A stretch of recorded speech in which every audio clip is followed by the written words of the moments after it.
All right, man. We back in the building. It's your boy D friend. Back in the building for another episode of Absolute Insure Podcast. Got Boy my boy Bryce B. here tonight. We had a little, technical difficulties last night, but we here today, man. That's all that really matters. Here to spread the wealth and the knowledge for the people, let you know what you need to know and know what you need to know. So, what we got today, man. We got a lot of shit to get into today. A lot of things to discuss. So, you want to start off with good things, or you want me to? It's up to you, man. Whatever you want to get into. I just finished moving in. I still gotta do some unpacking, but besides that, things been a little smooth. Damn, it's an echo in this big ass room. Yeah, it is. It is. It's a bigger apartment. I can tell you that for sure. But You need maybe put, I mean, maybe just put a little bit of furniture in that motherfucker. You'll be all right. Just put a little furniture in there. You'll be all right. yeah, we getting there. But anyways, what do we got? So I do want to start off by talking about our class reunion that we had over the weekend. That was a good thing. Maybe you guys ain't had yours yet. Maybe you already had your 10-year. Maybe you didn't go to your 10-year. Who knows what the fuck y'all did? I say I enjoyed my time with my fellow classmates at our 10-year soiree. I think it was a good time. I see people, on the internet, they was talking shit. I see some people, posting like, I'm glad I ain't got that shit. Like, motherfucker, what the fuck you got to do? Like, what are you doing that you can't come to the fucking reunion for? What I really think it is like people are just embarrassed and just don't like want to show their face. Or like embarrassed about what this is what I realized. See, I think people think of class reunions, right? And they look at the shit that they see on fucking like TV. I was bitch glitching like a motherfucker. Hold on, I think your Wi-Fi fucked. Let's see. Hold on. For me? I don't know. Maybe it's me. I don't know. Let me see. Maybe I need to drop the thing real quick. Let me see. Let me drop it down there. All right, let's drop it to there. Anyways, like I was saying, I think that a lot of people see TV and they look at TV and they're like, when you go to your class reunion, it's gonna be fucking this guy who's a fucking multimillionaire now, and this guy's a fucking doctor, and this guy's got a. In actuality, most people you're gonna see again are just doing regular ass shit, just regular motherfuckers. That's how it's gonna be 99% of the time when you go to a class reunion. Like, just keep it a buck. Everybody ain't gonna be successful. Now they might fake like they are, but everybody's just regular motherfuckers. Yeah, maybe I be looking into it a little too much, but I feel like they ain't comfortable in their skin. I ain't gonna lie. It's like, nigga, like, what's the problem, bro? Yeah, but it was fun. Good seeing people. I literally had like 800 people watching the fucking video. That's how interesting motherfuckers was into it. They was like, "Oh, what are they doing?" I see this Bryce shit. That's some fucking low quality bullshit. Really? He said, "Damn, Bryce on that 240p quality." Yeah, that's crazy. Is your shit wired still? You on Wi-Fi now? It's all wired still. Oh, it's wired still? Let me do a little speed test real quick. Let me see. It shouldn't take too long. He said Bryce on that 240p. I can't lie to you. I don't know what's going on. My shit is over 100. I mean, you good right now. I don't know. That shit weird. But who knows? As long as you can hear him, that's really all that fucking matters at the end of the day, honestly. But yeah, we're back. Got a lot of things to get into. So, I mean, I guess really don't have a lot of things to get into. I did a podcast today, bro, and I feel like I was pulling fucking teeth. I was like, bro, that ain't shit to talk about. I'm talking about motherfuckers that I do not give a fuck about. But I was like, I got to put out something. So I gotta come with something to talk about. So that's why I did.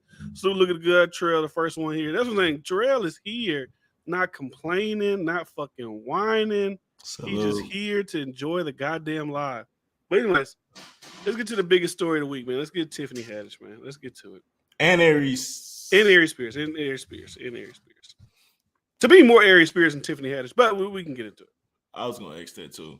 Let's give a little recap in case anybody don't know, since it's the biggest story. Aries Spears, Tiffany Haddish did a skit back in the day, about 8 years ago, about pedos. So I guess they thought it was a good idea to make the obviously pedo like kids, and the things they were doing in the video, especially in 2022. I mean, even back then, I would have looked at it kind of crazy back then as well. Aren't the things you should be doing with children? Like, I never saw it originally. I saw that somebody made an edited version where it's like there was a dog covering up the little boy. So I didn't really know what was going on. At first, I thought, oh, look, they're trying to do like some hit piece shit because Aries Spears did the Lizzo shit. I was like, oh, they're trying to get him. They're trying to make something up. But when you actually look at the unedited one, you see the little boy busting it wide open, and you actually see it. Thing. Well, he's not naked. He got drawers on. But yeah, you see, I know something. But yeah, you can see, and then that's once I saw that, I was like, okay, this is too much. But if you actually read the article, there's parts where the kid or Aries Spears, somebody's rubbing oil on somebody. Like it's a wild skit. Has Aries or Tiffany had anything to say since it came out? Yeah, Tiffany Haddish. They both did. Aries Spears said, this is extortion essentially. He's not going to give in. He was doing it was a comedy skit for entertainment. He wasn't, trying to do any, I'm just because trying to get the way they frame it is that Tiffany Haddish and Aries Spears groomed us and assaulted us. That's what they were saying. the little kids. Yeah, they're That's suing not them what now. those. Yeah, they're Okay. suing them now. Okay, I mean they have a right to sue for sure, but I'm just curious as well. Was this like an individual skit? Was this under a company? You know what I mean? I didn't I'm sure it was. see I'm sure it was a like an Aries Spears production. Okay, well, yeah, I'm talking about more like a SNL or some shit. You know No, what I no, mean? this is like some This comedians is on the on come them. up. Like, hey, let's post this bitch on YouTube. Okay, well now these niggas nasty because I'm like, what out of all the different ways you can like maybe address the pedophile shit, you dressed it from that angle, like literally that was some pedophile shit. Like that angle you chose is just like it didn't really show me you demifying it. It didn't really show like it was nasty. The thing, it But wasn't even funny. Like, at least, I mean, like, I would have never thought that was funny, but like, at least you could have made that motherfucker funny. Like, you didn't make that bitch funny. You just like did some shit. I was compared to like people could do racist jokes, but that's like just get on stage, just being like, nigger, nigger, nigger, right? This is like, okay, I mean, like, what did you do? yeah, Like, what did you show me? You didn't show me shit. yeah. You just doing some shit. And honestly, I didn't really see Tiffany Haddish. So could you Look, explain? I didn't. Trail's excited. He liked that shit. He needs to drop. He loved that. That's his favorite type of content. Oh Lord. He loved children. Oh That's his Lord. shit. I didn't really see Tiffany Haddish, bro. I understand Aries Spears. So what did But she really do? when I saw it, she was just the mom, like dropping the kid off with the nasty uncle. From what I saw, like I said, when I read the article, most of it is directed at Aries Spears. Tiffany Haddish, I guess she's just getting backlash for taking part in it because obviously she knew what was going on in the video. You know what I'm saying? So she didn't really. I don't think from what I saw, she didn't do anything in the video because she wasn't the pedophile. Aries Spears was. She was the mom dropping off the kid with This the nasty uncle. may be the one time I ever defend Tiffany Haddish because if it's on record, I do not like her. I thought she'd been cooning. I thought she'd been chucking it and jobbing with the chicken and on stage and shit like that. But my one defense is she may just be a dumbass like I always thought. Yeah. Because she like or just trying to chase the bag like Aries like, hey, here go $500 being a skit with me. She probably sees some shit, but she's not thinking too deep into it. She take the money, whatever. Because Yeah. I would feel like if she was a part of writing the skit, she probably would have had a bigger role than just like dropping them off and shit like that. I feel like that was an Aries Spears skit, and he just got somebody that he knew in the comedy, whatever, that could probably fit that role. It could have been any woman, if you ask me. Yeah. If you want to talk about somebody just paying them to do something, so it just so happened to be Tiffany Haddish, which I mean makes sense during that time. I'm pretty sure they grew up in the same ranks and stuff like that, so it makes sense to me. So I'm gonna give Tiffany Haddish a little pass on this one. But Aries Spears, bro, you're a fucking scum because I don't get it. I don't understand what's the what in your mind is like, hey, bro, let's write a skit about pedophilia and me. No, you at a can kid do it. ass, You can do it. I respect the though. attempt, but not the way he did it. Like, so I'm saying, let's look about how he wrote this shit.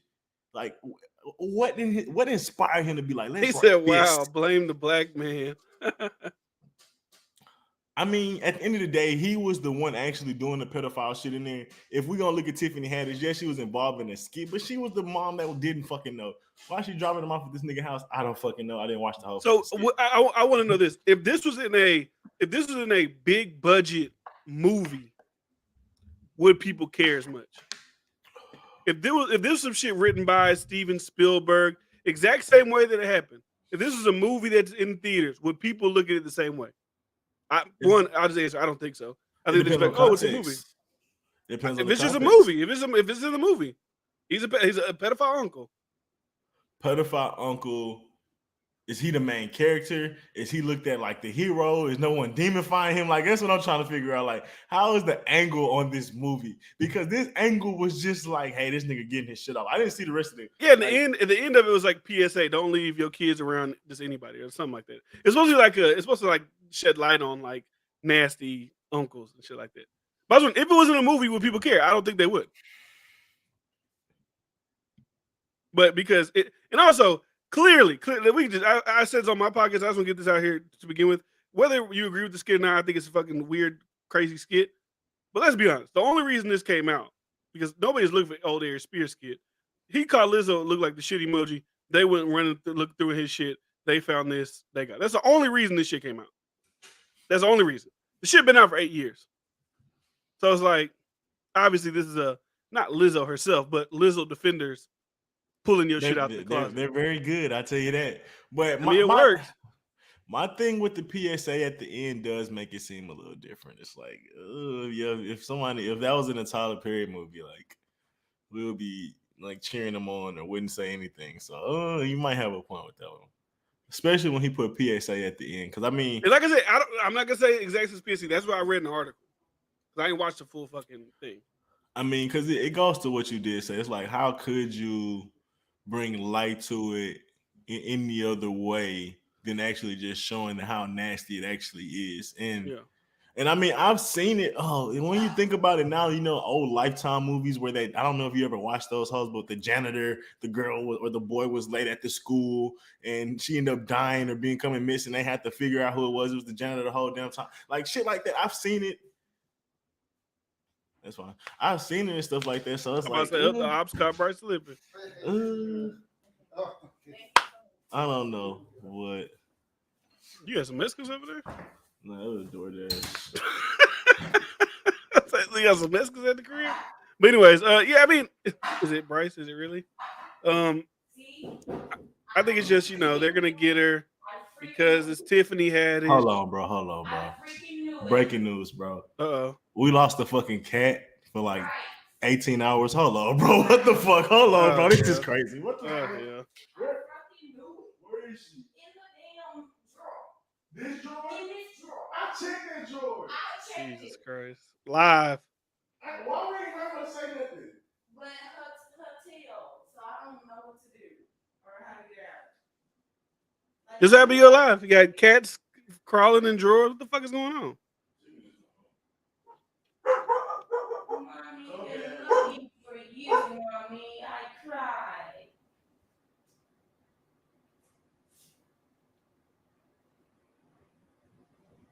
Yep, pussycat on the loose.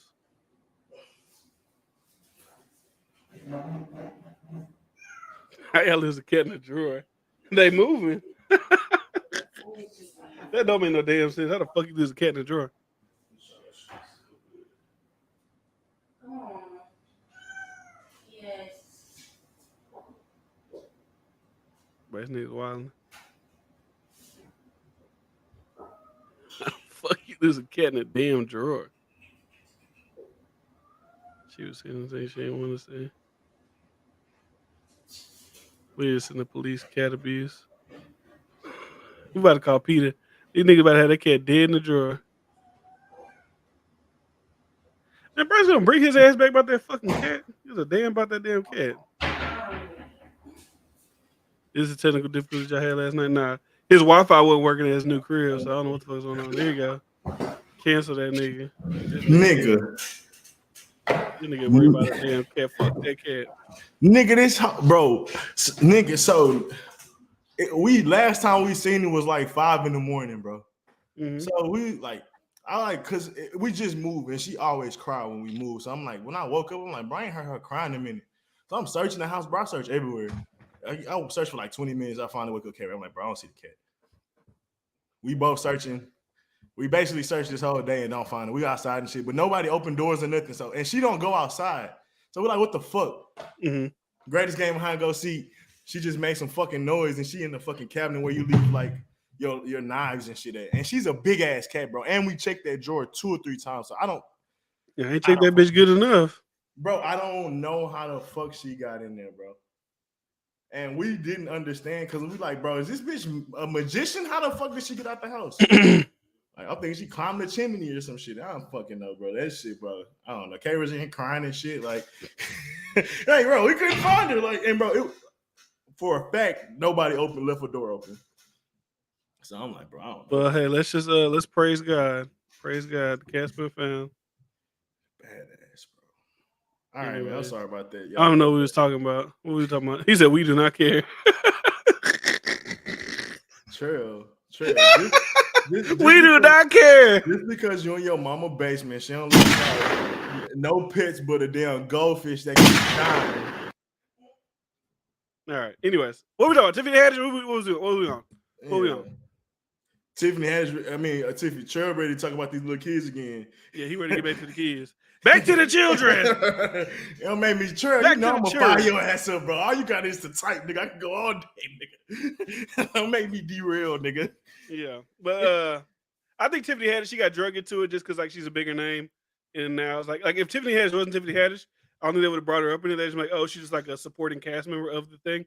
But since Tiffany Haddish is who she is at this point in her career, it makes sense to bring her into it because it'll be a bigger story.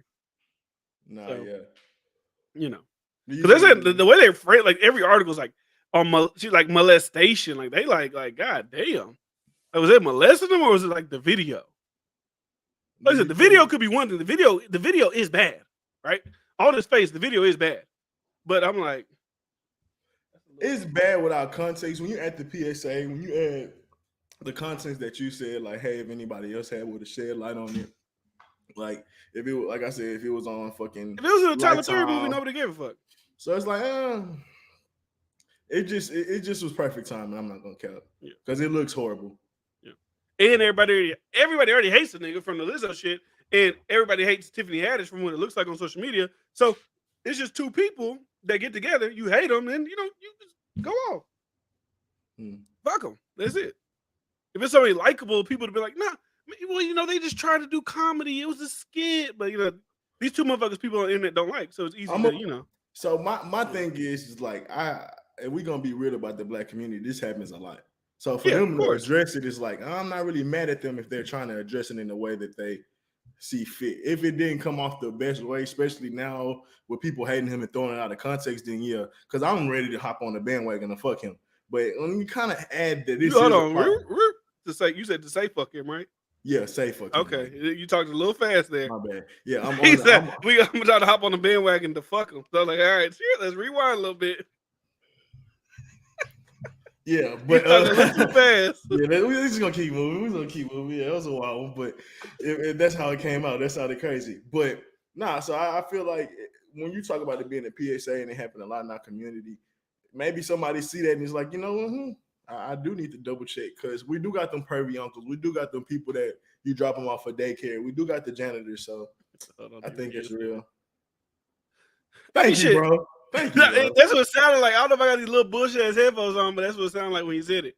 But I mean, yeah, I saw an article on Facebook, right? It was a girl. She like, today my dad got sentenced to 50 years in prison. I was like, damn, that sucks. And I was like looking at the pictures because I didn't read the story because basically they post these long ass things. So all I did was read the first line. I looked at the pictures. I see her daddy in prison for the rest of his life. And then I read it. And she was like, thank God my dad was abusing me and my sister sexually for our entire lives. And we finally got older and we finally spoke. I said, all right, uncles, that's still disgusting, nasty, horrible. But like, when you think about like a parent doing that to their own kids, like that is like, that's like next, like, that's like insane. But you're an evil person, bro. That's another level. That's like goddamn. When you think about the psychology of how you gonna fuck, we see people have daddy issues when the person's not there. Imagine when that not even. That's the thing. You fucked off with your daddy not even there. Imagine the person that you're supposed to care about being the main person doing the abusing. Like what? You ain't trusted no men. She would probably trust no men in her life. Men, people in general, bro. Oh, yeah, just people in general. Yeah, really. When it's a parent, bro, that's different, especially when it's young like that. Now, if you happen when you get older, maybe you can get, but when you born, and I mean from a young age, I should say, like, bro, that's different, bro. You don't know nothing else but abuse from somebody that you're supposed to love. So, like, even in like what they say, like that, that when you abuse somebody enough, they start to love you. But that would be even worse because Stockholm syndrome. Yeah, and it's even worse because it's your father. So like their minds would be so fucked up, bro. Like, nah, you're an evil person, bro. Like, that's some different shit. But yeah, salute to him. He should have got life. Yeah. Which I mean, 50 years. At no cap. At a certain point, I feel you shouldn't say anything. Huh? Are you saying that the girls who was getting molested or raped by their daddy should have never said nothing? Sure, bro. He is bad, bro. He has the worst takes. Bro, he always hit me with a take I tell this nigga, you have the worst takes. Like I think he thinks they're good. I don't know if he thinks like I'm being like I think some people they think about like broadcasting your opinions. They think like you know. I think we misinterpreted it. I Okay. hope so. Because that was a wild one. I still think you got bad takes. I tell you got bad takes all the time. Not this Yes. situation. Okay. I was Okay. okay. I'll leave this situation. Maybe not a bad take, but your other takes like are bad. Like saying Jay-Z's verse is mid on God did. Like that's a bad take. And I ain't gotta say it's his greatest take ever, but That's you're not wrapping this one up good, Trail. Like, what are you doing right I mean, now? the sexual situation. Oh, you talking about period? I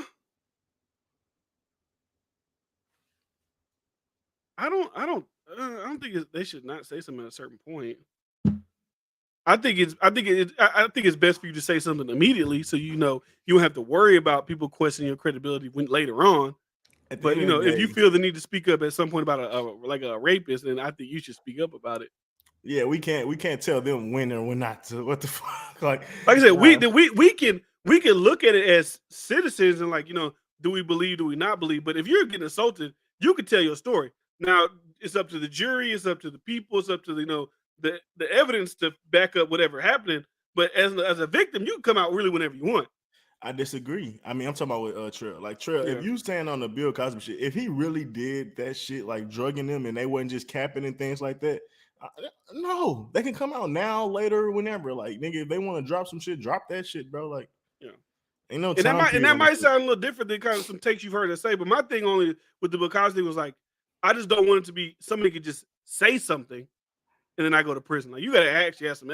I know it's hard to have evidence in those situations because you gotta have to get it right then and there. But you know they can still speak out if they want to. When the situation happened before, I was questioning the validity of all the women saying that he drugged them. But if he did this shit, no, I don't blame them for coming out now or whenever they came out. Like it's their time to process shit. They could, even if they over it and they're free and they don't not even traumatized by it no more, and they just want to talk about it. Like that's fine. Fuck that nigga. If he get caught up in it in a conversation, so be it. But they don't have to be, what do you call it, like a captive to trying to hold someone's legacy or But trying not to make someone can look give bad or you some like shit. Like I can fuck give you them. this latitude. I can give you this like it is a tricky situation because we do live in a society nowadays where people can just come out and say something and your career kind of get like wiped away. So there is that like you know they can like I said we can't tell them if they can say something or not. But like I think as the public as companies you have to have a balancing act. Just because somebody has accusation, you just don't drop them from everything. You just don't ruin their life. We got to figure out what's going on. You know what I'm saying?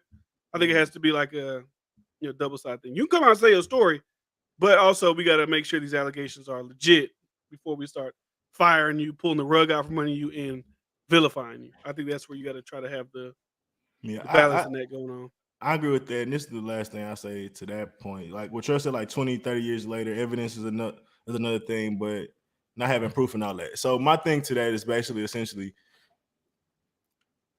I'm not saying they got to get convicted. I'm not saying that you got to go get into a civil lawsuit immediately or anything, but they have the right to it. If something happened and people can find proof, if people can do that, then if that end up all unwinding after someone tell their story, that's fine with me. But if I'm just going to say, hey, this person, if the thing did happen, they want to tell their story 20, 30 years later, am I telling them, hey, you're going to get the justice that you deserve? Because I mean, no, it's 30 years later. Like that's not even reasonable. Anything, so much shit get lost and stuff like that. But to say they're not can't tell their story at all, or maybe and also you got to think about like this. You got to think about like this. If it is a guy who's like a serial offender, that person telling their story could give I guess hope to people who just recently have been attacked by this guy, or have people like, hey, kind of just be cautious when you are around this person. Like I said, it's tricky because when it comes to that, there's so many like false claims, lies. So it is a web of trickiness. But I'm not going to be mad at somebody for if they're actually a victim. I'm not going to be mad at them for saying anything. Yeah, I agree. Yeah, so that's how I look at that whole debacle. So this is a weird transition, but I don't know. You randomly put this in the thing for topics. I don't know what the fuck this means. What does BBL boxing match mean? What is it? I've never heard of that. I've never seen that. I was like, BBL boxing match. Nah, it was the fucking. I think it was a joke, but I have no idea. It was funny with a mix or whatever, but it was with what's that lady name? Why the fuck I forget that fast? The lady that's was known with the Kardashians and stuff like that. Blac Chyna. Blac Chyna did the boxing match, right? Yeah. and they was calling it the BBL boxing match. And I was just like, bro, ain't this the most like zoo like demeaning? Like, hey, watch these BBL bitches just boxing. It's celebrity, but that's the big thing now, bro. Celebrity boxing is a fucking like celebrity boxing. Unless you're like a legit boxer, like a name, that shit's more entertaining and popular than like, bro. I watched a YouTube like the KSI fight that was trash, right? But all the other YouTubers that were on that bitch, I watched all that shit. And that was more entertaining than me watching like a Javante Davis fight and watching all these other like actual pro boxers. I don't fucking know who they are. Just waiting for that motherfucker to fight. So if you're a celebrity, you get in that ring, you get a bag. Go get it. Go get the bag. I get that, and it's different to me with the other like celebrities, but the fact that it was like kind of tied up to BBL fight, like it's kind of ridiculous, bro. Like y'all, like as a woman and me signing off on that is kind of fucking. I mean, crazy, that's her whole life. She's a. And that brings us to the other conversation I saw that I wanted to talk about was, I mean, they get paid for having the BBLs. Like you see the thing that I don't know if it was a leak, I don't know if it was a report, I don't know who put it out, and I don't believe this shit for one. I just don't believe this. They said that Black China makes $20 million a month from her OnlyFans. Do you believe that? Nah. That'd be $240 million a year. Wait. If she was making that much money. Say it again. That'd be how much? $240 million per year. Nah, I'm not believing that. She'd be like top 5 highest paid celebrities every year if that was the case. Now, the only thing I was thinking that I don't know if that is possibly true. That would just you would have to look at those. This is how you have to look at it. You have to look at, do you think that Black China is more popular than Bad Baby? Because Bad Baby, she put her shit out there. She made $50 million in a year off OnlyFans. Now you could say maybe she photoshopped it or whatever, but she screenshot her little OnlyFans account. I believe that. I believe she made $50 million. Somewhere in that range. I can believe that. Isn't that fucking crazy? $50 million. That's crazy. So the only reason it's not crazy to me because we're in like in an age of streaming where it's like if you have a Patreon, if you have a certain amount of subscribers, you get paid this much. Like we seen a lot of people when you just think about the pure like breakdown of how it's structured. Like, but we talk about it for sex. It's like, of course, it even makes more sense because that was already a big thing popping before we even had YouTube. Porn and shit was popping before, like so, or even at the equivalent. So I feel like it makes all the sense. Like, and then you mix it being that celebrity, and then like we all been down the celebrity like porn category, like trying to find something, whether it's in the movies, whether it's whatever. In the movies, that's the most trash shit. It'll be like da sex scene and da movie. Like, that shit trash. You gotta find the compilations, man. You gotta find the trash. Nah, you never find much. You never find much. I remember one of my favorite ones was Eve. She had like a good 90 seconds of some hardcore shit. But look, I'm getting off topic. Hold on, I'm about to get my bag. She had some hardcore shit that I was like, I gotta keep searching for. Hey, brother, I ain't gonna lie. If y'all remember that, brother, hey, she was. But then, when you think about it, let's say, you could be a mildly famous, mildly successful, bro, and have what? Let's say you got 50,000 subscribers. Because we know what you said, the bunny girl, what's her name? Bad Baby. Bad Baby. We know she can probably get 50K. Like, so that's $10. That's easy money. Like, and she had that weird. And like I hate to say like people being legal is weird, but she had that. You got to really look at society when you think about this. She had that anticipation for her to hit 18, right? Which is weird.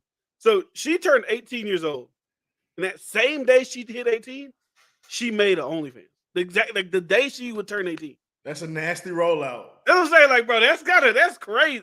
Like what I said last week with the Hitler shit. But I said dope earlier in my just made me think about that shit. But anyways, that's crazy. Like, they were so ready for her to hit the 18 mark. They're like, 18, go. Give her all the money. What's even nastier though is whoever's like around her that's allowing that, or even putting it in her mind. That's the true nasty people for real. She probably thought about it. She probably like, okay, this music shit, I tried it while I was 16, 15, whatever. It got a little bit of a pop. Now it's gone, right? The Catch Me Outside shit, that's old. What do I got to sell? That's it. What are you looking at? Trey about to make me gag. Bad Baby was and is a fine white girl. She's not fine. She is an average looking white girl. Niggas be going crazy. She is an average. If Bad Baby was not famous, if you saw her walking down the street, you would say that's an average white girl. She like she eat hot chips every morning. You that bad hot chips. We seen a smacking. million of her at school. You would not think that she was fine if you seen her walking down the street. She wore like them skinny. She wore like the female white beaters. Like, yeah, come on, bro, stop it. Trail definitely was one of the niggas that as soon as that clock hit 18 years old, he was there front row with his credit card pulled out. Definitely. I don't blame niggas though. If that's what y'all doing. She 18. That's what y'all doing. I don't want to do that whole like but it's just like the anticipation of it's like it feels weird. No, that make it weird. It make it weird. But I'm blaming the rollout anyways. That's just nasty. But even then, let's not make it be. Let's make it. Is it all old niggas? It could be niggas her age. Like, no, I'm sure it's niggas her age. I'm sure it's like fucking people that aren't even 18. They're just making shit at their parents' account, faking their age, using their. I don't know. If you use your parents' credit card for the OnlyFans, you a wild boy. I guess people used to do that though when they used to have like the little TV shows. Like you on your mama direct TV, you actually order like big booty school nurse or whatever the fuck be on them channels. You a wild boy. It's gonna hop up on the bill. If you did that the first 2 years of OnlyFans, nobody would have knew. They wouldn't know what that was. Oh, mom, that's for my favorite streamer. Like you'd been good. You'd been good. That was for my streamer. Still get away with that shit. That's my Twitch Prime. You know what I'm saying? Like that's Twitch Prime or some shit. You'd got away with that. Different wild LOY. You highlight that. I don't know. That's the first thing I thought when I thought big booty nurse or whatever the fuck it was. But yeah, I don't know. I mean, obviously, I don't think she made 240 though. Back to Black China, and that means she got. That's like a max contract. She make that in a year. A max contract. 5 years. Like that's come on. Not even guaranteed. Now could I think that Black China could probably pull like 20 or 30? If Bad Baby pulling 50, I can imagine Black China pulling 20, 30. I can imagine that if they really giving it up like that on OnlyFans. I feel like a Black China like a 5 million. Like a 5 mil? She old, right? Maybe back in her heyday, maybe back in her prime. You know what I'm saying? Yeah, like the one that date Michael B. Jordan. That's the one. Lori Harvey. That's the one. She can make a bag. She could do 100 million. She could do the girl who dates Moneybag Yo. What's her name? Ari. She can make 100. Like she's popular, bro. She can make bread. She may be more popular now. It depends on what she's doing. If she on there, we going real left with this. But if she on there doing the do, like she doing it, she can make 100 million. I think it gotta be. Only reason I'm saying like no, because I'm being like a porn geek right now. I feel like enthusiast, expert. Yeah, I feel like because Lori has that little bit of innocence, and no one's really seen her be that sexual. Just seeing, see little features and stuff like that. Or it's like, I feel like you can imagine with the BBL, we've seen that archetype. I think you want to see Lori Harvey as far as like that person. Now, of course, Ari, I feel like the first month she may make some, maybe the first year she may make some good money, even for Lori. But I feel like first day, hands down, she make a meal. First day, yeah. She make $1 million first day, hands down. For sure, she gonna have a good run, no cap. But I feel like Lori could maybe go 3-4 years, where Ari may can go 2 years at a big amount. But they gonna eat regardless. But yeah, I feel like Lori. Who else? I feel like it be in their mind too. They be like, bro, I can make so much money off this shit. Well, every woman have said it. I want to go. I might go strip. But we all heard women joke about that shit before. So we just like dudes saying they go sell drugs. I mean, not every man and woman said that. Yeah, I don't think I've ever said that before. Yeah, but maybe jokingly, like. That's what I'm saying, more jokingly than anything. So we know it comes up in their mind. And when you think about, of course, these average women ain't gonna just go out there and eat. But if you one of them ones that's up there and got a good status, it's like, I seen a teacher. Like a teacher is a good example of one of the ones that might can go do it. Everybody know the teacher. Everybody know she fine. She probably got by 8 generations of niggas that's been geeking on her when she drops. 8 generations of fathers and sons. He got 8 graduating classes. Of fathers and sons that just love Miss Jefferson. I've been waiting to see Miss Hawkins. He graduated 10 years ago. But I seen a teacher, bro. She said she made 20 million and she do not regret it. And Trail keep running back to the younglings. Trail, we gotta watch you, bro. We gotta watch you. We talking about women that are 28, 26, like people who've been in the 20s. Millie Bobby Brown would have went crazy. Like, I don't know who that is. That's the girl from Stranger Things. The white girl, the one who has the powers. She not even. You like? What are you? You like He's trans? wilding. I don't know Are you what's wrong trans with trail? this. Bro, I don't know. He's wilding, man. He's wilding. Millie Bob Brown would break Onlyfans Before she before. turned 18. Before, nigga, I didn't even see the. I didn't see it before either. Can we suspend this? I gotta mute you, nigga. You wilding the fuck out. You You wilding on out. punishment, nigga. What? Hey, You Trey, wilding. time yourself out real quick, bro. He loved Ari Spears. He got that bitch on replay. He loved R. Kelly. Thank you, Philo. We gotta call all this shit out. They gonna have us looking crazy. Yeah, you gotta relax. He said it's not about me. I'm just being honest. Had the hype behind her. Well, I mean, if we're gonna be honest, yes, it's nasty people out here. But Trey, you gotta realize you sound like you're speaking for yourself. You said, yeah. When you say these things out, you speaking for you. Like you, this is how when you said that, this is how I read it. Millie Bobby Brown would break OnlyFans before she turned 18. No cap. Like you excited. Like you know what I'm saying? Like, all right, you gotta relax. You know, you gotta chill. We talking about grown women here. Past the point of time. We talking about like 25, 26, 28 year olds. We talking about people who, you know what I'm saying? We ain't talking about she's on the precipice. Niggas doing countdowns 3 months and just turned 18. We talking about them motherfuckers. Anyway, let's but similar. Like, what do you think Cardi B OnlyFans? What do they say she making? They say 9 she million. Oh yeah, if Cardi B only making 9, come on, bro. I don't think Cardi B do anything. I think she like just legit like just like talk to her fans on the hell. I don't know. Mid Cardi B is the peak sexual, whatever that girl, Black China any day. I don't give a fuck if she just talking on that bitch with her titties just cleavage showing. That's enough. Yeah. I'm not buying that one. I ain't gonna lie to you. Bro, if Cardi B's not doing nothing on there but just like talking to her fans, that's a big bag. Like, what the fuck the point of doing music? Like, shit, if I can make $9 million doing that, that's crazy. Relevant. You gotta stay relevant. You gotta respect why they there. Like I remember talking about football. It's like if you're gonna do other stuff outside of football, remember why you're a fan. I was talking to somebody play football. Oh, like why you're famous? Yeah, like your fans are. If you gonna make a YouTube, they're gonna be watching you because of you fuck with football. So don't fuck up your football career, whatever you want to call it. Yeah. Keep that going because that's what's gonna keep your fans going, and you can build both simultaneously. So it's like, yeah, if you kind of fall off on one, it's like you giving up a big marketing of what kept people loving in my eyes. So yeah, you don't want to lose that. Like Antonio Brown. If Antonio Brown was on a football team and he had that shit he do, that shit would be like he could be getting touchdowns doing that shit. That should be massive. You know what I'm saying? Imagine when you think about it. He scored a touchdown. He'd be bigger than life. And he was just chill. He just had a song. He just was popping like that. But the NFL, like he never did nothing wrong as far as NFL standards with domestic shit. Yeah, he would fucking kill it. Like that's perfect example. Why he would have got that touchdown? You thought T.O. eat the popcorn, nigga. But they had Mac Brown. I even know Mac Brown still coaches in college football. They had Mac. He coached for North Carolina. They had he was doing that shit from Texas. Since 2019, he been coaching North Carolina. Texas Longhorn. Texas Longhorn. Mac Brown. I thought he retired because he coached in North Carolina before he went to Texas as like an assistant. I guess they brought his ass back. I gotta start watching North Carolina now. But yeah. That's my nigga. China was charging $15,000 for dudes to date her. I mean, shit, you got the Man, bag. She's desperate. That's desperate. You got the bag, dude. She know what sales. She know what she got to offer. She's using what she got to offer. That's all it is, isn't it? This is what I got to offer, nigga. I got a BBL. I got a little bit of status. What you want to do? That remind me of that Sukiyana shit. Can we pull up that Sukiyana clip?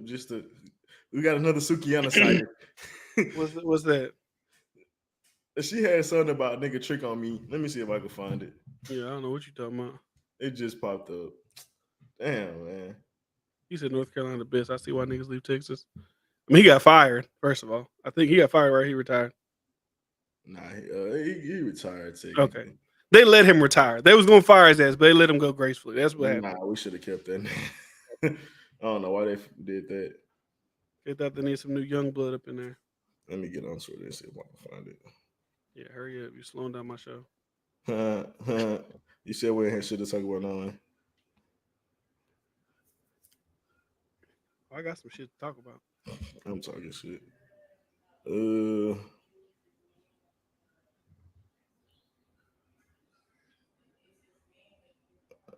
And hold on, see, I'm just gonna say fuck it. I literally just seen it on Twitter, but all right, fuck it. But nah, What she say? Just say what she say. yeah, you know what I'm saying. Yeah, she was essentially just saying like, I don't want to be no wife, nigga. Treat me.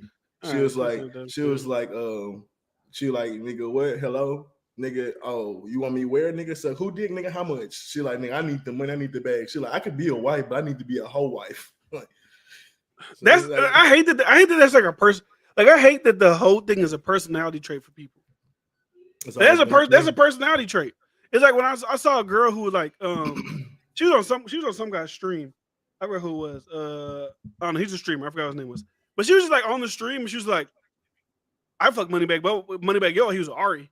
It was like, what? Why you revealing? What are you doing that for? Why are you saying that? Like, I just saw him at the mall, and I was like, I want to. Can I get a picture with you? I want to fuck him. And then I fucked him, and then I said, I gotta go. Like, I just don't get the. You just want to fuck him just because he's a. I just don't get that personality trait. I don't get that. Bird brains, bro. I just don't understand that. It don't make no sense.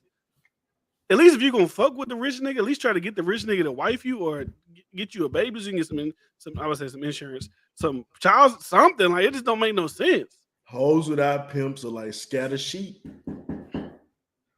Who the fuck knocking on my door? Oh shit. There's something going on. We got a situation here. Let me get that nigga. Let me go mute him. I don't know. We got a situation going on. I'm gonna try to hear what's going on.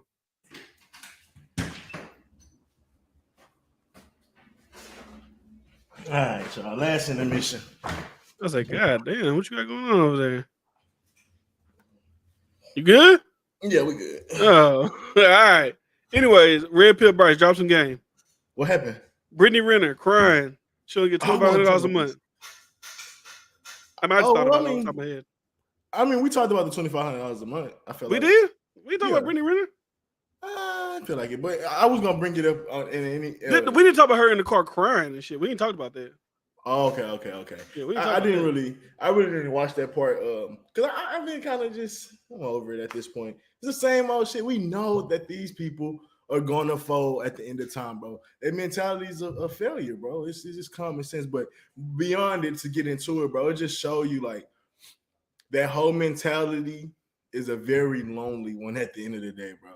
Like, especially when I say like these hoes don't got no pimps. It's like they don't have any game, they don't have any future. They be bad at saving because it's quick money. So nobody like teaching them the game.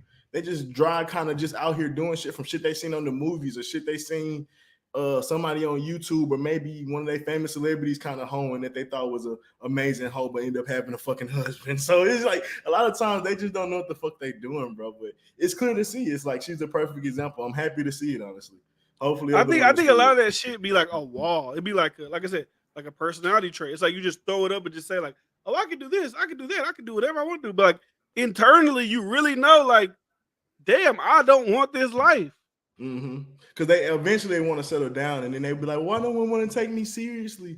Well, why nobody want to love me despite my past? It's like, well, I mean, because your past is indicative of your character. Most times they're not. Maybe you this rare fucking breed, but nobody want to take that on, bro. Well, Trill said he would cover, so maybe, but it's like you're not thinking about like PJ Washington or for instance, Malia Khalifa husband. It's like they may love you in the beginning, but once they get into them locker rooms, once they get around other men, when they feel like or other people may have seen or know what your woman intimate things are, it's like that love and that embarrassment starts to grow and the love starts to decrease, and that only other more insecurities start to grow and so many other things. It's like people, regardless of the fact, you can't ignore their chemistry, bro. So it's hard for people to ignore certain things like that.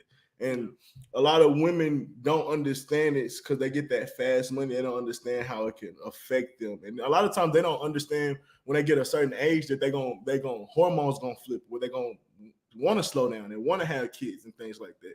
So it's a lot that go into it. But yeah, when they hit that wall, oh shit, let's change. But you went too crazy already. It's too late.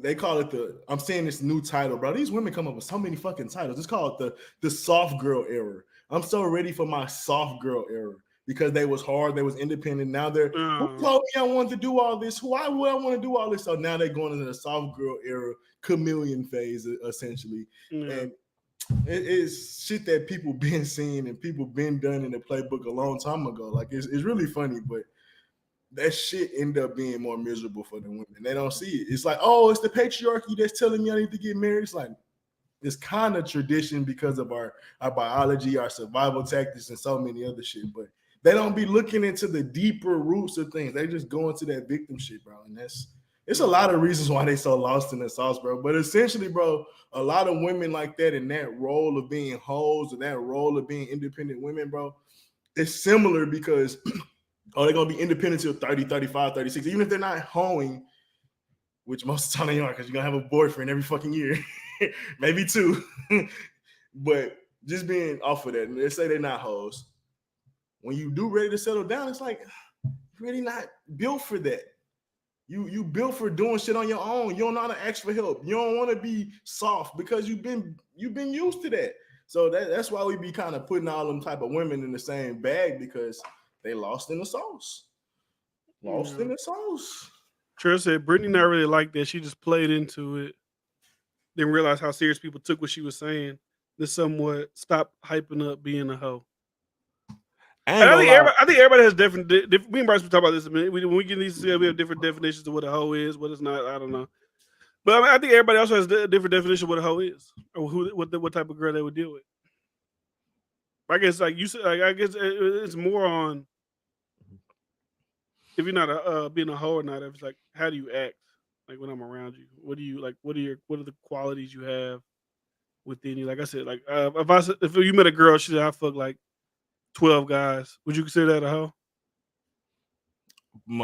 It depends on what time period, but most likely, yeah. So she's like 27. She a little loose, yeah. Even if those guys are like first year of college, maybe like let's say 8 of them, and then after that, respectfully, she a little loose. Yeah, I think we'd be disagreeing on certain things like that, and that's about it. It's just what I think it's levels to being hoes, though. Like there's a super hoe, there's hoes that make money. Because I think people could go into like a sporadic stage where they wild out for like a year or two, and they're like, "Whoa, I was wilding," and it's not wild no more. I think people could do that. That you consistently hoeing, I think that's different than like I wild out when I was 20, 21, but now I'm 27, and I've only been in a relationship with like 2 guys since I've been wilding out. So when you say wilding out, like some people may say wilding out like it was 2 or 3 people, but if somebody was really wilding out, a lot of times they don't come back from it. I'm sorry, but this biblical from what Flying Low, like I dipped in the manosphere. A lot of this should be biblical, bro. Like when you get a taste of that, bro, it don't come back from it. 12 dudes, it says a lot. Let me bring some statistics into it. They say the more you have sexual partners, especially for women, because it's big for them on pair bonding, the harder it is, because the main dude that you're going to have, you're going to always compare him to the other dudes that you have. So the more dudes you have, the more that he has to compare him to. Technically, back in the day, you used to only compare your boyfriend / husband to your father. That's why it was that passing down. As far as like, we're talking about actions. I was like, what the fuck you talking about? Yeah, actions and what they like. You only compare like what my father did for me. My father have a house for his wife or my mom. Like that. That's he brought the my standard. mama roses every Wednesday at 3 o'clock. The standard your father said is typically what your husband is the only thing that you compare him to. But the more men that you have and the things that they did from you, whether they may have flew you to Dubai, whether they may have took you to some fancy ass place. However many that dudes, or maybe they got big dick, or may fuck you good. However it may go into it, because it's a wide variety of what a woman may want from a man. The more she has, the more she's gonna compare them to, and that makes it harder for the dude. And honestly, it don't even make it the dude that want to divorce the woman. It make it harder for the woman to stay in relationships. They the ones that end up divorcing. The more dudes that they have. So it's not even on dudes that may not even take them. The women just can't stand it because they have that the grass may be greener on the other side because they just have so many other dudes to compare them to. You basically got to be a fucking Superman because she gonna think about the highlights essentially of all the dudes that she been with. Yeah.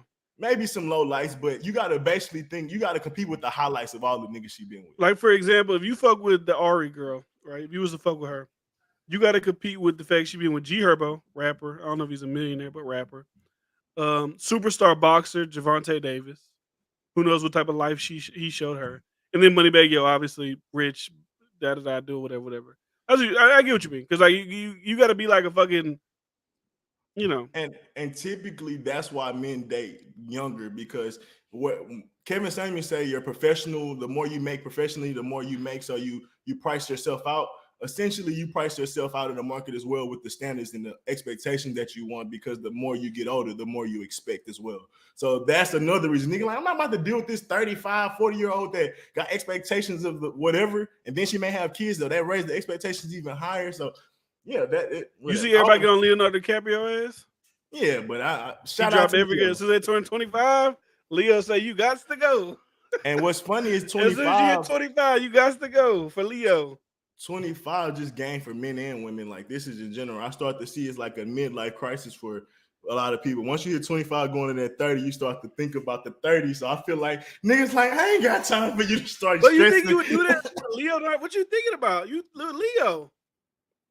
Unless you don't think he's gonna marry you. Yeah, that's where it goes. So what are we gonna be? It's been 5 years now. I've been with you since I was 21. It was okay when you had those other women around, but now I just wanted to be me. Yeah. And Leo not trying to hear that shit. Bro, they had a bro. Of course you the want to internet. be The with me. internet is so crazy, bro. They made like an entire pie chart of this nigga's like dating history, the names, the ages that fluctuated. Like, oh, he went from 22, he dropped her at 21, 23, 24, 25. Like, he's got like a chart just going. So, hey, shout out to Leo. Do what you want, big dog, because they surely do what they want if they could.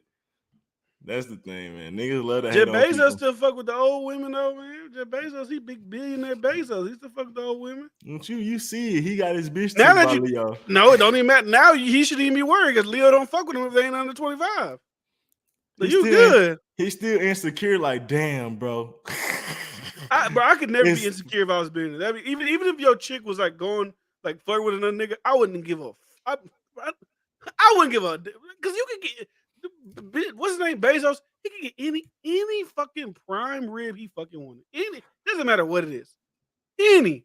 He don't have to give a fuck about him. If the girl start flirting with Leo, hey, snap your fingers, get security, put the bag over her fucking head, hit her with the Will Smith fucking erase her fucking memory of all the shit she done seen, all the shit she done heard, and then just bring the next one in. Why would he give a fuck about that? All that? Because you know too much. She probably heard some conversations with that nigga. She probably seen some shit that she ain't supposed to be seeing. She ain't supposed to have heard. Will Smith, what the fuck? Space Jam? Not Space Jam. What's it called? Men in Black. Get out of here. That would say that the human psyche is so strong that it's impenetrable. But nah, it's not. I can see how it can creep in, bro. So I got all this fucking money. You tell me all this fucking money, she's still looking at other niggas? She think other niggas funny? She don't laugh at my jokes. Like I could just see a nigga getting like on like that. I'm 200 billion up on this nigga. I wouldn't. So with me, it wouldn't be probably with a woman. I probably wouldn't get insecure about that. But I don't know. Like, what are you? Okay, so let me say this. You don't think that Scottie Pippen don't feel the type of way like he been with his woman for this long and now she might leave with Pippen's Future? A fucking drag, bro. He's that. I mean, they're not even together no more. But like, I feel like when you got a girl, I feel like that's worse. Like when you have a wife, right? She your wife. Now I don't really know Larsa Pippen's before Scottie Pippen, but I know her past since then. When she just like, bro, she was just seen. Now people said they were just together. It was just like a little. No, she was just crying too. She was just crying too, talking about how she can't find nobody better than okay, her. It's a little lunch date. Like you going to lunch with Michael Jordan's kid. Like, girl, I got like you stop because it's embarrassing to me. We're not even married. Like, bro, people be talking about her and Scottie Pippen like they still married. I think they still together. They ain't even together no more. Nah, yeah, I couldn't. I was like, golly, shit, bro. I can't get with it. I ain't gonna lie. I see what you're saying. Yeah, I'm not stressing it either. It's like I'm gonna find something else. Good for you. You happy? I'm not stressing it. You dumb. At the end of like the day. with the Future thing, were they married when she was fucking with Future? I'm not sure. Because if this whole Future Scottie Pippen thing is everybody's talking about it and they weren't even together, I'm like, why the fuck are we talking about this? That they could have been together. I'm not saying they weren't. It feel like they were because everybody was talking about it. Let me see. When did Scottie Pippen divorce Larsa? Trey, what impression I did? He was like, some of the girl. I was in my bag, I guess. I don't know. I don't remember. I ain't even lit or You've nothing. been practicing that one. She said she married. She was married. They just got divorced? No. Okay, but when they separate? Yeah, I'm about to say, you know how that go. Larsa Pippen, Scottie Pippen finally divorced after 3 years after filing. So they filed 3 years ago. They just got divorced 2022. So that means that was what, 2019?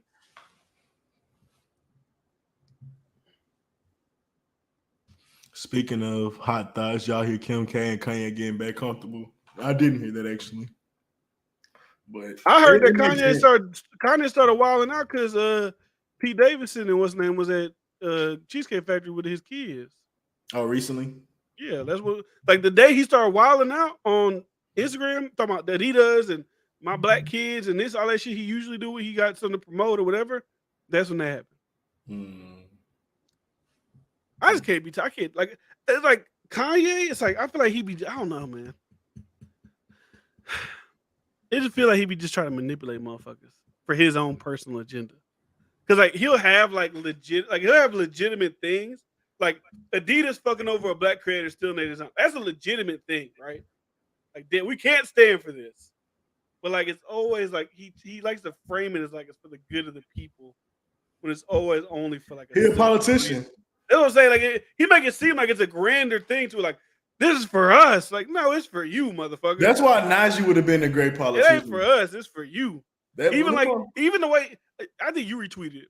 It was like Kanye's trying to use Kim's past sex life against her when all he did while they was married was praise it, bring it up like that's the reason he loved her. But now it's like a bad thing. But when the beginning it was like, oh my God, this is so sexy. I want you to be the sexiest woman in the world. Now it's a bad thing because you know people are gonna like jump on that bandwagon with you against her. Y'all aren't gonna raise my black kids, motherfucker. You knew when you was having kids with them white people, that they was gonna be raising your kid. You like he get y'all motherfuckers emotions riled up for his own personal gain. Then he gonna be quiet for another 8 months. Then he gonna pop out again, try to sell some more shit. Then he gonna be quiet for another 8 months.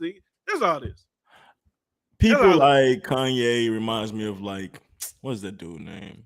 It was Abraham Lincoln, but Benjamin Franklin or some shit like that, where he had like dead bodies because he like was doing autopsies because he was trying to figure out the human anatomy. Or other like dudes that we know were like famous for doing shit, but then they had like questionable past and questionable lives. Like they may have dated their mothers or some shit, but they was amazing artists. I'm talking about like in the 1700s. And Yeah, I feel like Kanye is one of those like twisted geniuses. Like he's an emotional genius. He's like a artistic genius, but when it comes to other things, it's like, of course, we're not gonna take him too seriously, but he can produce some great shit.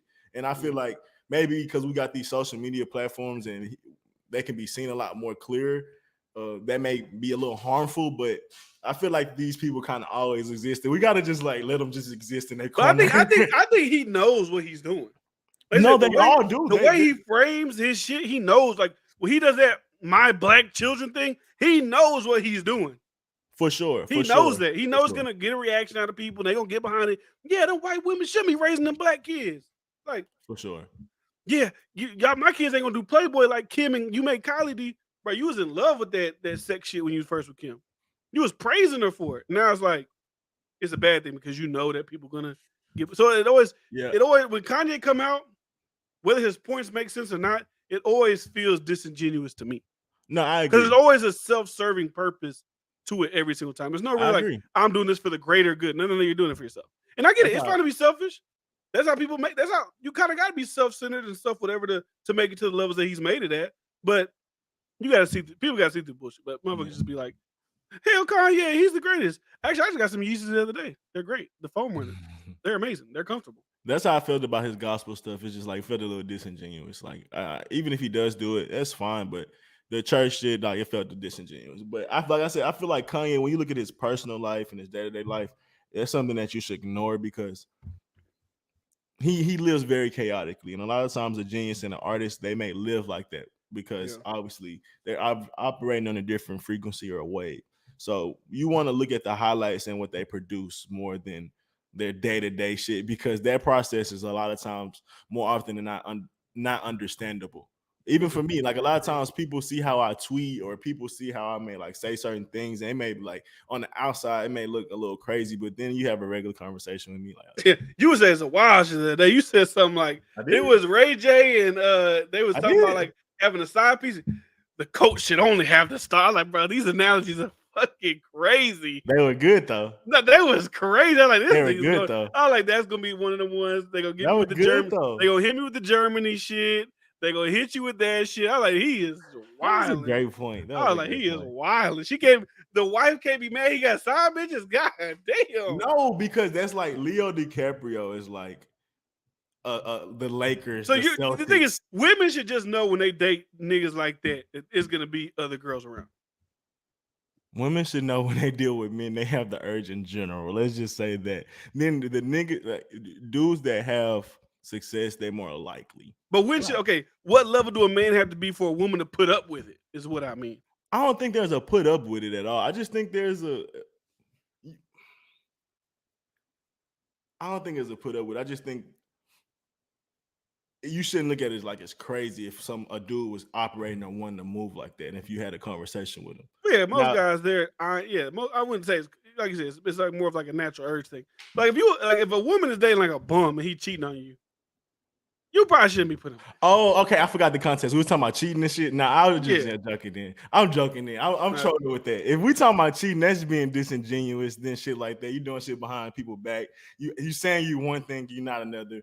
But so my thing is more talking about the game as far as me trolling. It's like, nigga, you know, is it cheating if it's Leo DiCaprio, bitch? Like, stop it. Stop acting like you're just so appalled and didn't know. Well, when a guy like, see, that's different. When you marry somebody, I feel like that's different. When you put that ring on, you say we married, that's different. Leo, he just out here dating the young chicks. He just out here while having a good little time. That's different. We just dating. You dating Leonardo DiCaprio, you have seen his history. You already know you got a short window. If you're 24, you got a year with Leo. And you're done. So you might as well have the best year of your life. And you're at rap after that. Yeah, I can see what you're saying with the marriage. That is different. But I feel like if you go into the marriage with that understanding, like, I'm gonna make you primary. Like, look, I'm like, if I die, you got everything. Like, at least there's a benefit for like being married to me. Even if we break up, you're gonna get something. So you can't be like, oh, you just fucking over me and I don't have no chance to get nothing. So, and to be honest, that's what I feel women, like. To be honest, women know that. Because let's be honest, because like Kevin Hart's wife knows like she's dating Kevin Hart, right? Because if she wasn't dating Kevin Hart, she probably maybe would have left. Like, I ain't gonna be with this thing. But like, she knows she's dating. Like, she's dating Kevin fucking Hart. Like that. The only reason I'm saying that is because what you just said about dying and getting shit. If Kevin Hart dies, and knock on wood, you want to die too early, she gonna be good. Yeah, so, she said. So he fucked a few women. You're a fucking gazillionaire at this point. Like, whatever. And for me, with dudes is not like only. He said, "Why you knife?" You talking about Bryce and me? Only reason I say it's different for men and women is because a dude gonna still love his girl. Like, if you have a random, like, off and something, like, you're not going to be like, I think I'm going to leave my girl. Now, they do have that, like, I guess that's a trope they used to have in the movies. It's like, babe, I'm at the hotel. I'm never coming back home. Click. Or I'm going to get the milk. I'm going to get the cigarettes. And it's, because he with some secretary that's hot and young or some shit. So I guess that is an old trope that may have happened. And then I do see women say, when dudes get on, they leave their girl. So I do think that is a fear. And it may be a thing that happened, but I think a lot of dudes are also loyal too. Maybe that do happen, but I think on the other side, there are a lot of loyal dudes. So that's a little bit of a difference. Versus, like, from what I know with women, when they cheat, they usually done with you. Like, they don't respect you no more. They just out the door. A dude cheat, he not looking at this woman with malcontent because he like fucked another girl or some shit. Yeah, for sure. That's why I be kind of coming at it from the differences, but yeah. I feel you. All I say with that to say is, like, when people hear me say certain stuff, they'll think I'm kind of crazy. But who we're talking about, they be saying, or Kanye.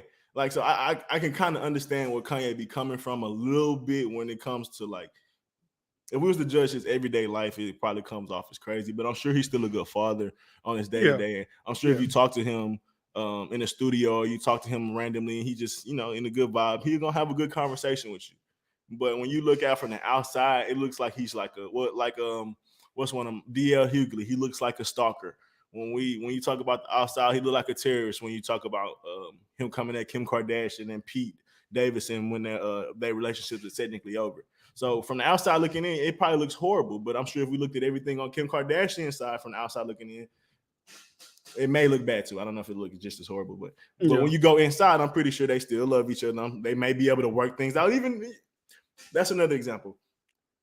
They always say keep your stuff in house because when you tell people outside, they always give you the worst. Like leave that motherfucker, whatever. Yeah, worst advice. People just be able to get their opinions into your shit, or vice versa. They give good, or vice versa. They give good advice, but that person still go back regardless. So regardless, it'd be a lot of times it's like, yeah, that shit looks horrible. It looks toxic from the outside, but they end up fucking dating each other anyway. So what the fuck do we even fucking care? So that happens often too. So.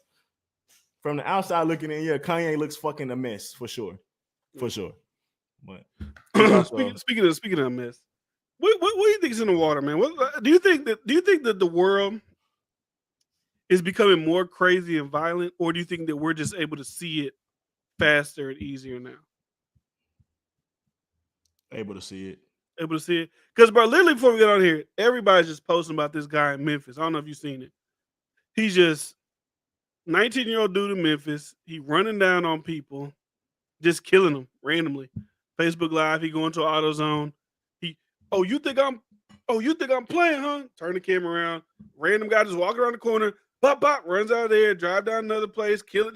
Just killing like GTA. Randomly killing people.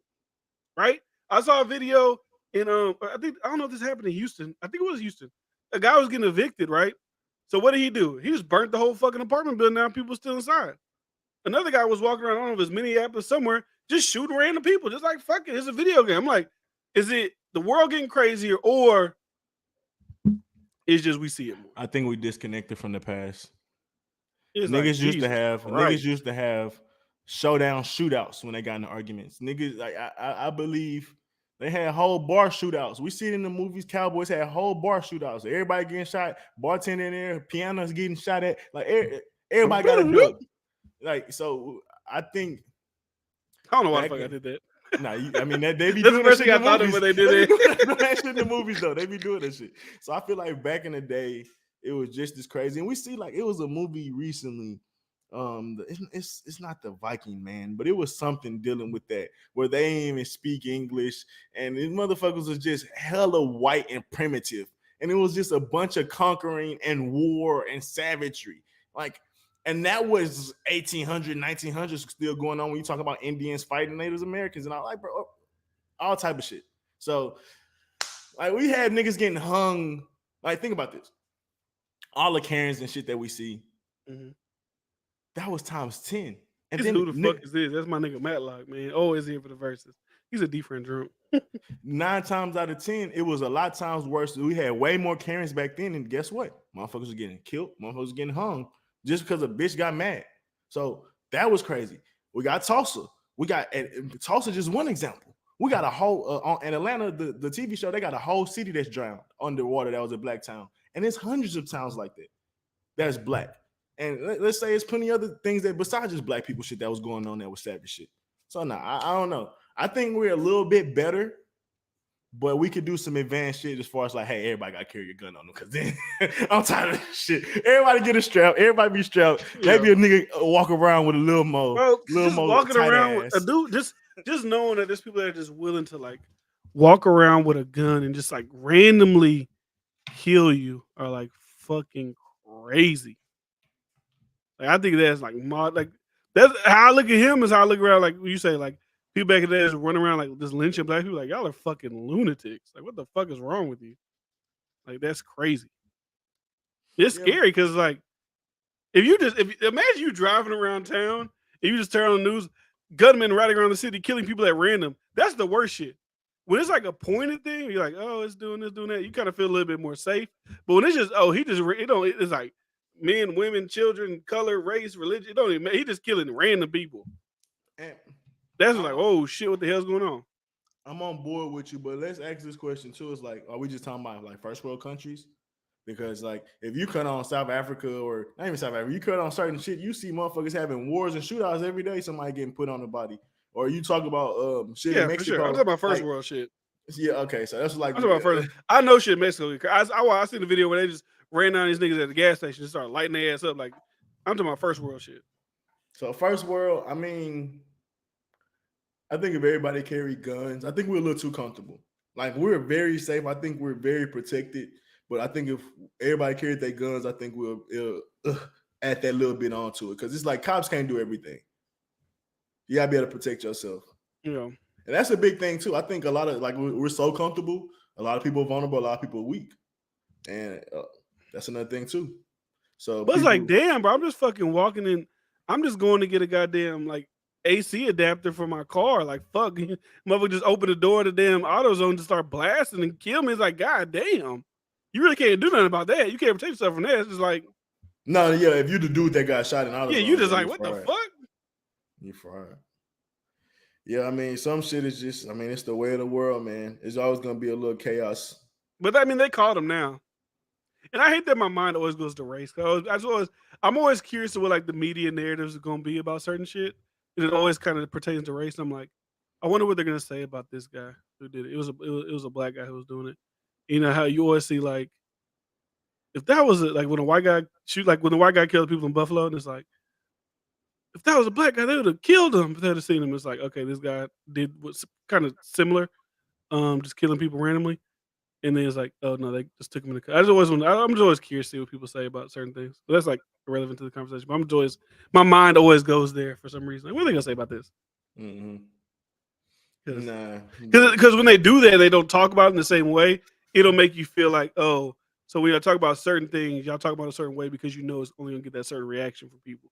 Y'all don't genuinely care about it across the board. Y'all just care about it, when it can fit an agenda that you're trying to, we see that time push out there. But I want to hear what you think on that, though. What do you think about? Do you think it's getting worse, or do you think it's? I mean, when you put it in the context of like people's getting hung, set on fire back, you know what I'm saying? So it's like, I guess I wouldn't say it's getting worse. I think it's just getting broadcast. I guess it's just getting broadcast more. Because I was watching a documentary. Not even I keep calling this nigga shit a documentary, but I was watching shit called Swamp Stories. And he kind of like does like the guys on YouTube that talk about something like this versus this, and they break down the whole story of the gangs and shit like that. And I mean, if you look at the old school LA shit, like, bro, they was fucking wilding out. Like they was just like they was whatever, whenever. It didn't matter who it was, black, Mexican gangs, they still black be like gangs. that some places. I mean, shit, look what happened to Quandarana. They ran him to the gas station, killed his homie, and tried to kill him. And there's still places where police don't go for like they'll. I heard Adult 22. He was like, I guess Rio Dale Drive is just a like they just getting robbed and shit. They're like it's a free zone because they was like we don't feel like coming. That's essentially what he told me. Hoping for that. No, I be hoping for. I don't be hoping for black serial killers. I just be hoping for shit. I don't say I'm hoping for shit to happen. I just like to see I like to like just see people's narratives out in the open. That's really what it is. If you always push me a narrative, I just want to see it out in the open. That's all it is. It's I talk about one time. I talk about the story. This shit. I mean, it didn't go viral on my channel, but like I got a lot of like traction because I was like, I hate shit like that. Like it was because it always feels like they're trying to pander to black people. So like a long time ago, there was a story. Little black girl got killed in a car with her mama. And the story was first got broadcast in the news. It was a white man. It was a white man. It was a white man. It was blasted everywhere. As soon as they found out it was a black dude who thought that car was a rival to him, they just didn't say nothing about it no more. I'm like, is that little girl's life? Y'all still so she's still dead. Like it's still something bad happened, but y'all just don't give a fuck no more. I don't like shit like that. And for people that's missing what the problem is, just like, well, why don't you address how we can fix it when it's black on black stuff? Do you not care when it's black on black?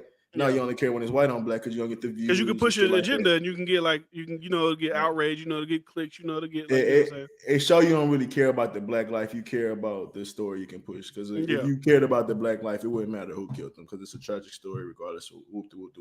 But I feel like I maybe shortchange the question that you asked because nigga had slavery shit like that. You went to like the mother, like, well, yeah, if you bring that up, of course not. Of course it's not as bad as that shit. So of course that could be unfair. But my thing is, because I seen a dude saying like they just trying to take your rights away with COVID. Then when they come back after there, you see everything, whatever. He was like, essentially they took away your business because they want you around government. If they rely on government, I mean, you basically essentially a slave because after so long they gonna cripple you because what can you do but rely on them? So with shit like that possibly happening, with the violence we see with the rap game and shit like that, do you think we could easily slide back into how we was 100 years ago? Or do you think we're going to push past this and maybe have a better, like, not saying we go back into exact slavery, but maybe, you know what I mean? Like, could it get back to that? Even I don't though think. we think I don't. Honestly, I don't think it could ever get back to that. I don't think so. you don't think it's no race riot. You don't think it's no media narrative. You don't like because you see I don't they be think. trying to push that shit constantly. I don't think there's enough. We're talking about like black people going back into slavery, right? A president getting elected, maybe. This will be my question. In the country, the way that it's set up right now, it wasn't back in 1800. It wasn't as multicultural as it is right now. So we're talking about slavery. Who would be the slaves in 2022? Or do you think everybody? Do you think everybody would go? Because for that to happen, for white people to be the majority as white people, right? And they're getting slimmer and slimmer, and the minorities are becoming more and more as far as like just all together collectively.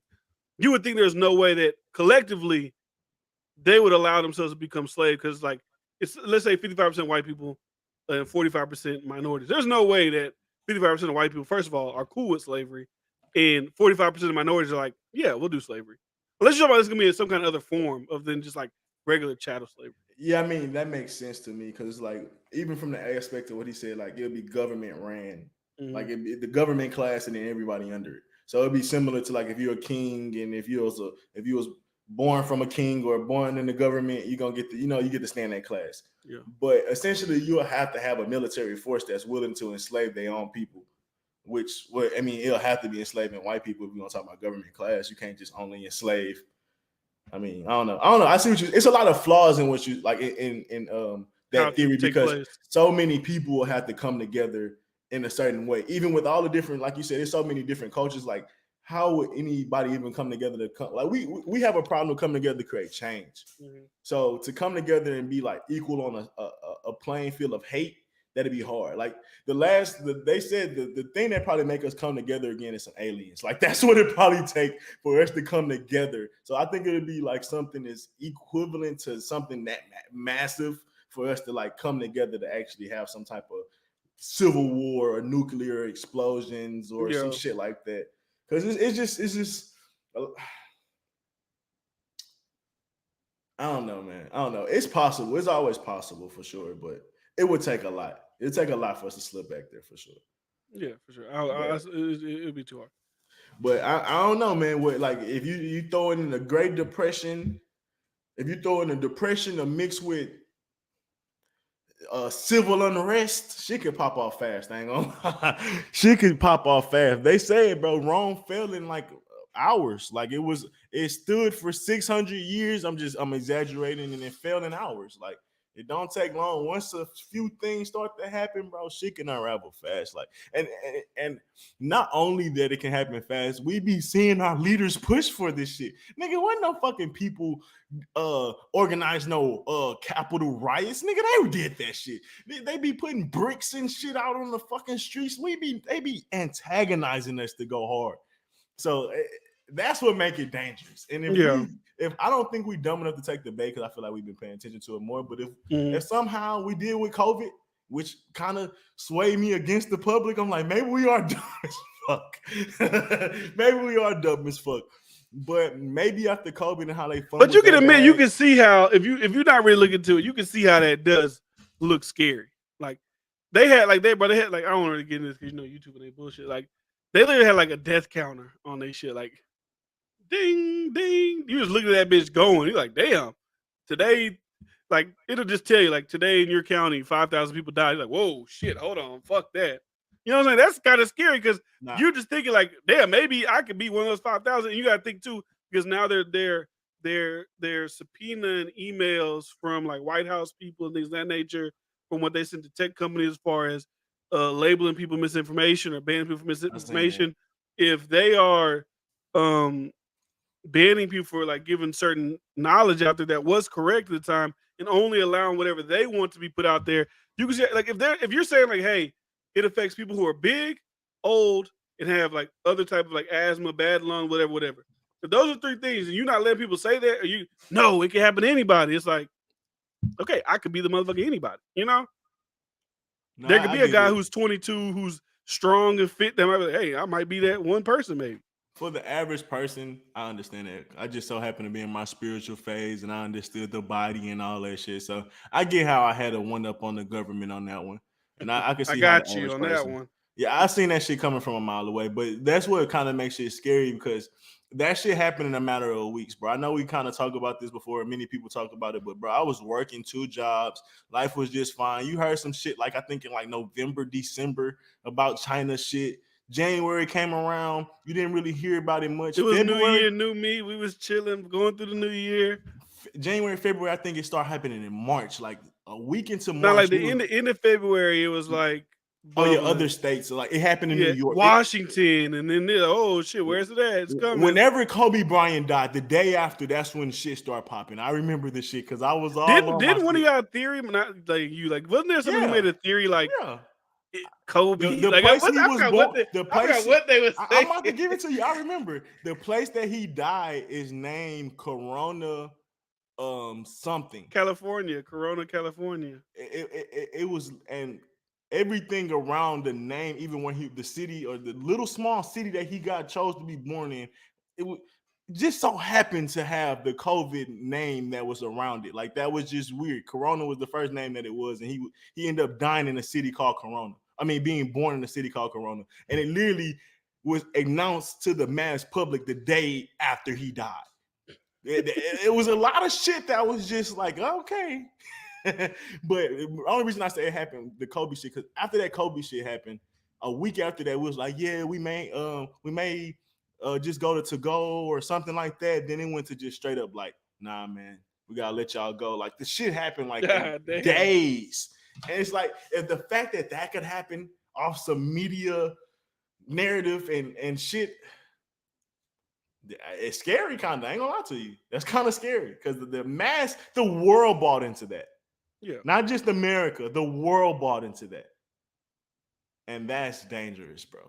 That showed it to just me. depends. But also, you gotta think too. Maybe now it's like I feel like a lot more people now are always gonna be skeptical when it pops up. Like I think it depends on like even with the whole like the monkeypox thing. It's like once people just seen that you just get nasty shit and scars.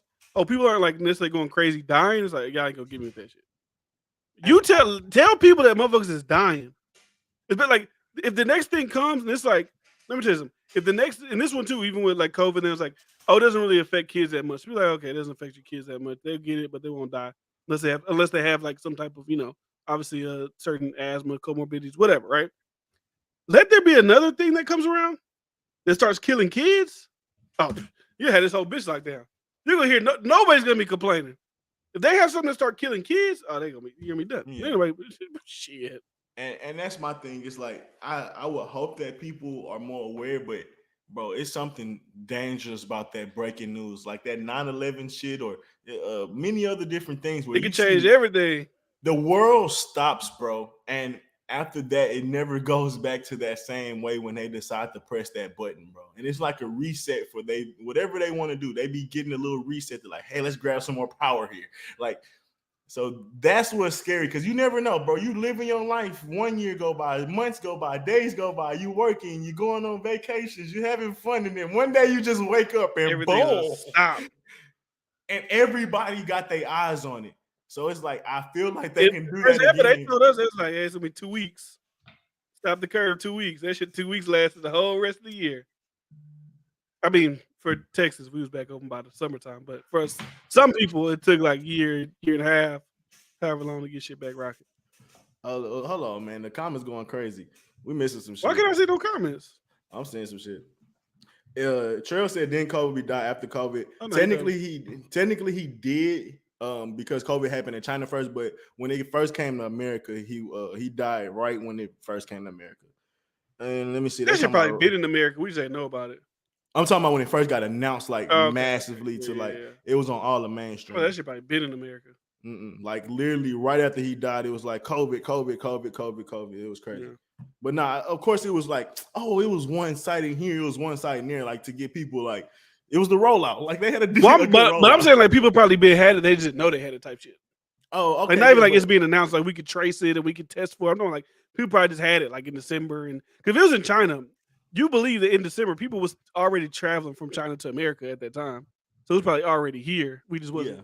I mean, I tracking it. had got hella sick in November. Like I had like this, not hella sick, but I had like a cough that I could not get rid of, and like had this shit in, like the mucus, but it was like the strongest mucus I ever feel. Like I could not cough that shit up. Why you keep saying stop capping? Kobe died in February. We got locked down in March. That's when we really started hearing about it. What are you talking about? Let me look up Kobe death. I can look up all the shit I'm talking about. Like I said, if you're saying he died in January January 26th, 2020. Let me see. COVID hit America. When did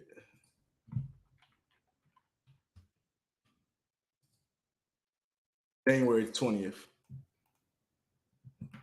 So January 20th when it hit, but I'm telling you, I remember the announcement had came a little bit after he died. So it was with us in the same week that they said COVID came.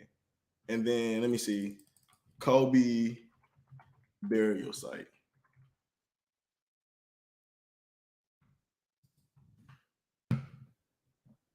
Oh.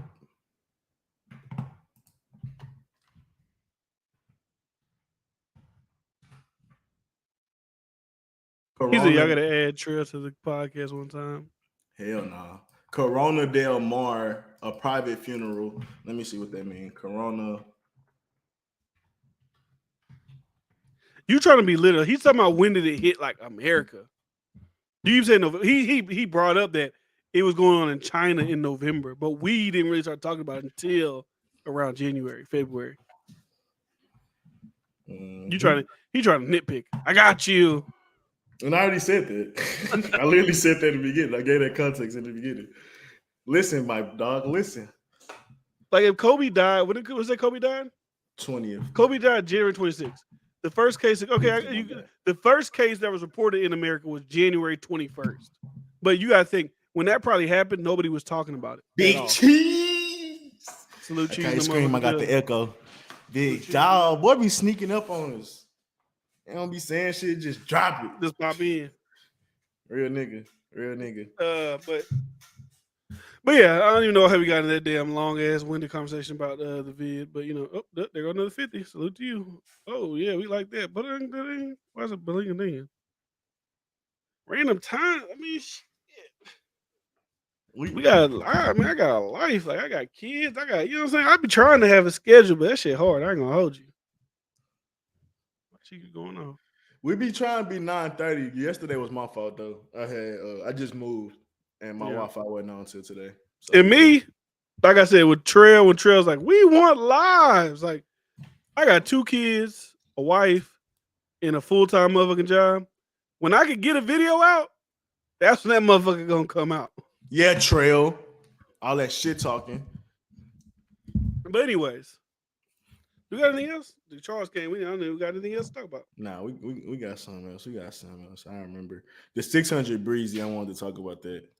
Oh, okay. Go ahead. Go off. I wanted to get into the 600 Breezy conversation because there was a few things around it, but the last few things I seen was interesting, which was she had been missing already for a few days from the family and from whatever, and he didn't report it. Then the suicide note come out a little later, and they find the body, whatever. But things don't seem to be as cut and dry as we thought, because it seemed like these niggas firing up Trail in the cheese. That nigga don't get no pussy. No nothing. He just waiting on the YouTube to drop. But anyways, yeah. So he wilding. Get back to 600 Breeze. My bad. This is why I'm going live too, because this thing about going live too. When I be going live, when it's just me, I be having shit topics I want to talk about. And when niggas in the comments start talking about other shit, it made me feel you're not interested in what I'm talking about. You throw me off. So I'm gonna just say, you know what? Let me get off here. Let me just record it. Let me be in my zone, and let me just put that bitch out. But y'all chatter right now. That's not what I'm talking about. But anyways, back to your story. But nah, that was pretty interesting. But besides that, I seen people getting on him for posting the suicide note. So I think we should start there. Do you think posting a suicide note is tacky? Yes. I said that in the video I made about it earlier. I was like, that like I don't think that's something. First of all, that's obviously that girl was going through a lot. And that's something private to you. I can see how people could say that's like a clout chasing move to post. I wouldn't post that. You could just say, rest in peace to this beautiful soul. I love you, but you ain't got to post it. You don't got to post the text message and shit like that. I think that's a little bit extra. That's a little much. I wouldn't do that. After thinking about it, I agree with you. I think I probably would have sent it to like the family though, for some clarification and things like No, that. you can send it to the family. I'm not posting it on the Instagram. So my initial, because I kind of said something obviously against that earlier, because I was like thinking about your name and how cancel culture is today. Hold on. Think about to die. Excuse me, but how cancel culture is today. And I feel like it's easy for people to start putting that blame on you, but it was like, do you ignore that? I don't know, because shit can be kind of dangerous when you talk about your name and how people may start looking at you a certain type of way, because that's some very sensitive stuff. I mean, anytime I feel like somebody does something like that, like you're gonna look at the people that was close to them, like they be like, well, why you ain't talk to them, or why did anybody see the signs and stuff like that, or what were you doing to them? And like she said, that she cleared up and made it like, if this was real, like if that's what she really did, she cleared up like it wasn't you. This is something I want to do.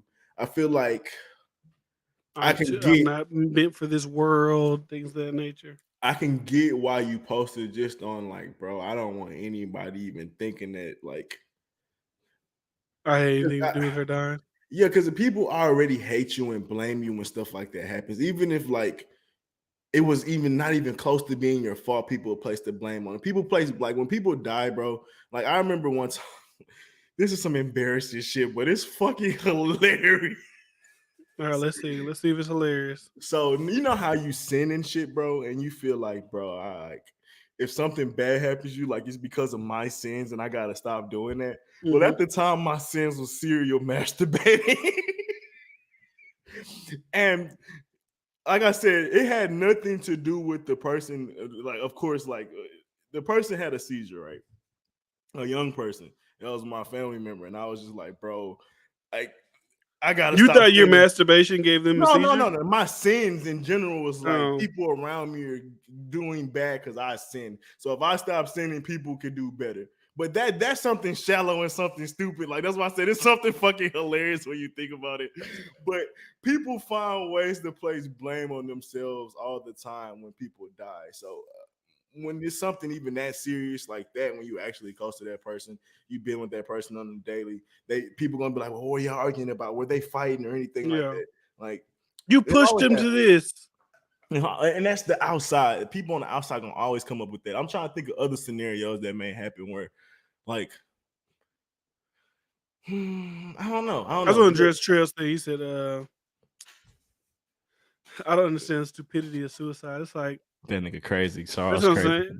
It's like my bad. What he said? I don't understand the stupidity of suicide. I guess like people doing it is stupid. I would never want to say that because like I feel like that's first of all sensitive, especially like because I don't know anybody in the chat. Maybe they dealt with somebody who killed themselves. I could understand how you could say like I couldn't. I feel like I could never, but like I'm not necessarily going to call them stupid because they took that. You can say it's an extreme measure, but you know what I'm saying. I'm not going to. It's pretty simple to me. She said it. She was tired. She didn't see a future. Bro, it's easy for people to feel like there's nothing ahead of them. Yeah. Bro, this world can easily do it to you. They were defeated. They're broken, bro. We see people like that. Why do you think people homeless? Yeah. That's like calling any of them like stupid because like I can't see the stupidity of being homeless. Like, bro, people end up like that because of this world, bro. I think we discount how strong like the mind is. I think ever since we seen one of our homies that you would never think to go through like a mental thing. When I saw that happen to him, I'm not gonna put nigga business out that we talked about before. When I seen it happen to him, I like, bro, the mind is I would have never thought that would happen.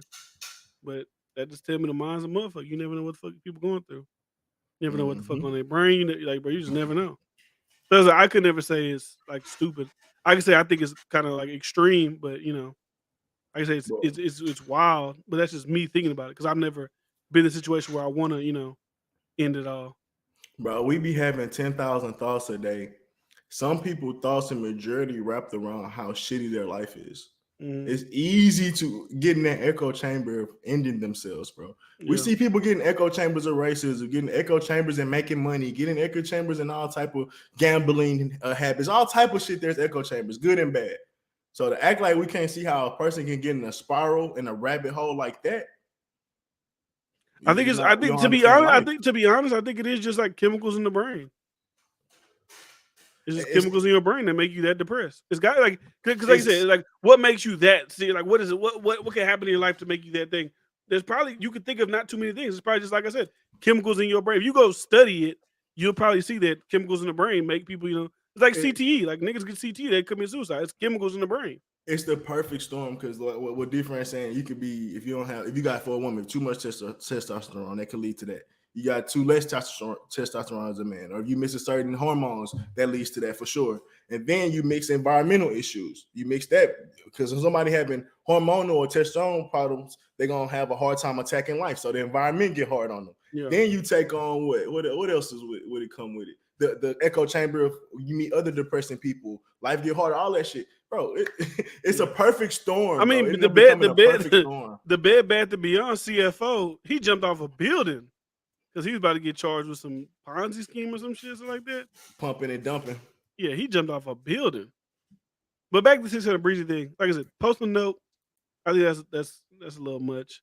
I see what you're saying about not want to be blamed for it, but it still feels like it's a little, a little much.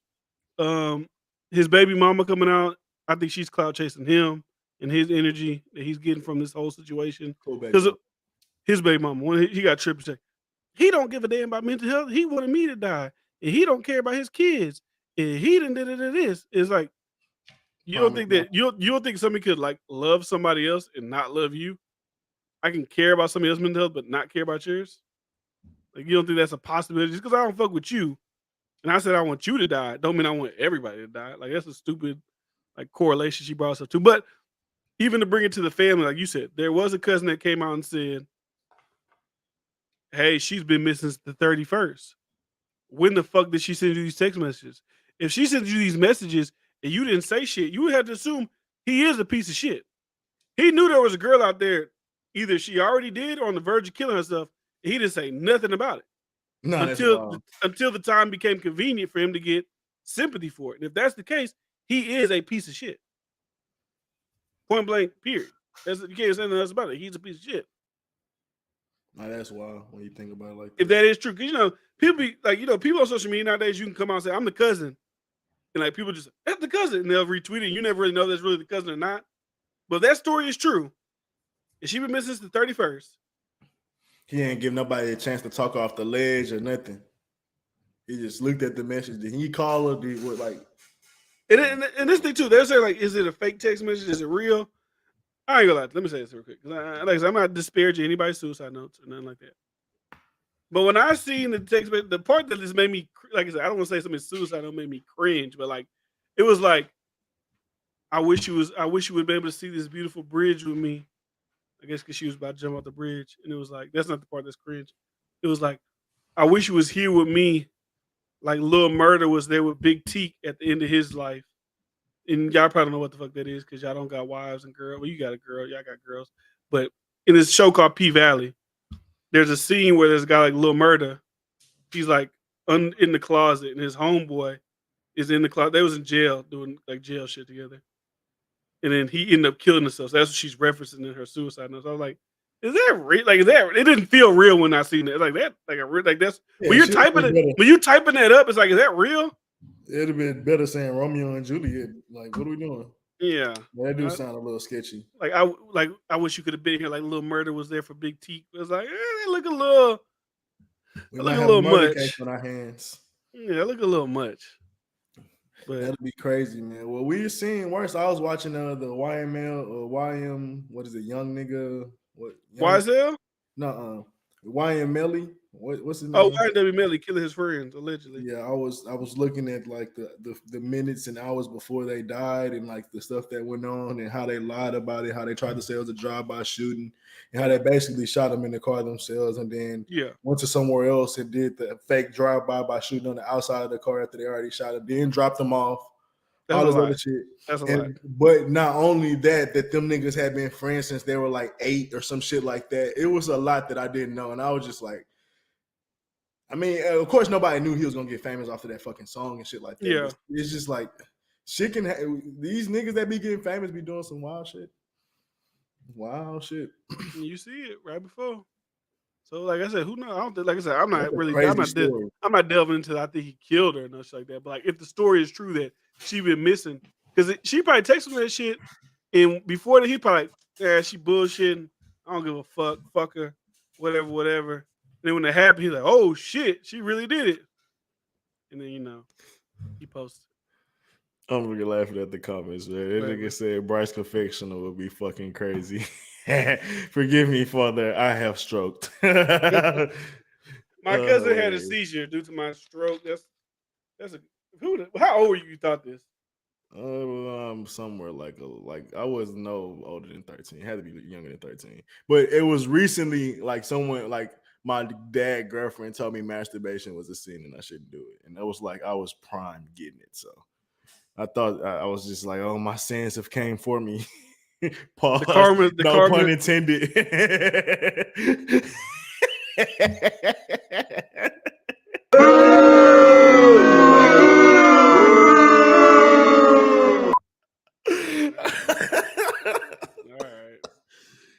Oh, no, that was crazy. But no, this isn't a British shit. That's the show I was talking about earlier. But I was like, bro, there ain't shit to talk about. This is a slow news week. I was just dragging that shit out. My boy Charles said, I was talking about Quando Rondo not being a Crip no more. I was like, I'm just searching for fucking stories to talk about. Yeah, but I was like, I don't like because but I'm telling you, like, because the information, like, I want to, like, when I want to talk about something, I want to talk about everything, right? All right, here's FIFA. I ain't gonna lie, my nigga. I've been on that FIFA shit. I know a couple moves. I don't think nobody can fuck with me no more than FIFA. I ain't gonna hold you. But anyways, that's for another day. Oh yeah, salute my nigga Bryce's birthday coming up. Salute my nigga Bryce. Yeah, y'all tell my nigga Bryce happy birthday, man. We ain't gonna be on stream until after his birthday. So before his birthday hit, y'all tell my boy happy birthday, man. Birthday on the 12th. We gotta do something, man. I don't know. We gotta do like I don't know, the fight on this week. Hamzat versus Diaz. Yeah, my birthday on the Monday, so we're gonna have to do something this week. Weekend. I just realized that. I don't be paying no attention. Nah, my nigga ain't turning 30 now. Don't give him the big 30. Now I'm trying 28. Big 28. Yeah. 28. What was I saying before I said that? I forgot. Talk about Lil Baby flopping. Lil Baby drop? Nah, he ain't drop. I'm excited for everybody who about to drop. I ain't gonna lie to you. I ain't really big on A Boogie, but I do want to listen to A Boogie album. He about to drop. Lil Baby about to drop. Real nigga. Migos about to drop. Not Migos, my bad. Just Quavo and Takeoff, they're about to drop. I am interested to see what that sounds like with just them two on it. Migos. They put out 3 tracks already. So I mean, I am interested to see what that's like. And it's called what is it called? Only Infinity Link, only built for Infinity Links or something like that. So obviously a playoff only built for Cuban links. Bro, we killed one of them old school hip hop albums. I forgot what album that was. We was shitting on that motherfucker. We was like, Bryce was like, I don't even really believe he was from the streets. I forgot who the fuck he was. I know it was a nigga from Wu-Tang. I just forgot what the album was that we was like. He was like, when he raps about it, I just don't believe him. I remember that being one of your takes. That's fucking hilarious. Who you said so? The Migos without Offset, they dropping. Who else dropping? Lil Baby dropping. A Boogie dropping. Let me write this down, man. Do I supposed to listen to A Boogie? Is that somebody I'm supposed to listen to? He's a relatively decent sized. No, we gonna talk about him. That's what I'm saying. Maybe. Yeet's dropping tonight. That's Wardo's guy. Yeet. I gotta listen to. Wait, that's not. You to new age, motherfucker. I'm thinking about Baby King. JID, his shit. I keep hear people say that. I ain't listen to JID shit. I ain't gonna lie to you. I'm still listening to Khaled album. I know y'all ain't like Khaled album. I'm still listening to Khaled album. Especially God Did. I love that song. So, what are we gonna talk about next week? You too young nigga. Let me see. What album's coming out tomorrow? Migos. They're not coming out though for a while. Oh. They're coming out in October. Oh, I thought you said it was coming out soon. No. They're going out in October. Okay. Wardu said it was mid. I don't think Trail likes the album either. Who else don't like the album? I seen a couple people on Twitter saying they ain't fuck with it. People just shitting on Khaled in general. What does he do? Yeah. He's mid. Yeah, I think they just be talking. He sucks. So this weekend, Nav's dropping this week. Nav, come on, NJ didn't like Nav. it. Okay, Nav's dropping. We're gonna. Ari Lennox is dropping. Only reason I want to react to those albums because those are people we don't necessarily listen to. So I want to just get your opinion on those people because I don't listen to them either. NBA YoungBoy dropped yesterday, right? Realer 2. I ain't listened to it yet. So we'll see. Ari Lennox, that's R&B. She's dropping an album. I might start doing some live listening parties just because I feel like shitting on YoungBoy in front of niggas in 4K. Or what he said, 240p. 240p. I think I'm gonna give him a listen before and then get on live. So he said, "Don't ever say a nigga name like that again." Nav, I ain't gonna lie. Nav had that record he just dropped, or he been dropped it with Travis and Lil Baby. That shit, like Gunna Jr. Yeah, he's like a Indian, He's Indian. Nav, yeah, he a brown boy. I know. He Indian. And I mean that Gunna, I mean that I wanna. He like that. He rap like one of them type of niggas. Oh wow, that don't sound fun. But yeah, for the rest of September, Tyga dropping an album.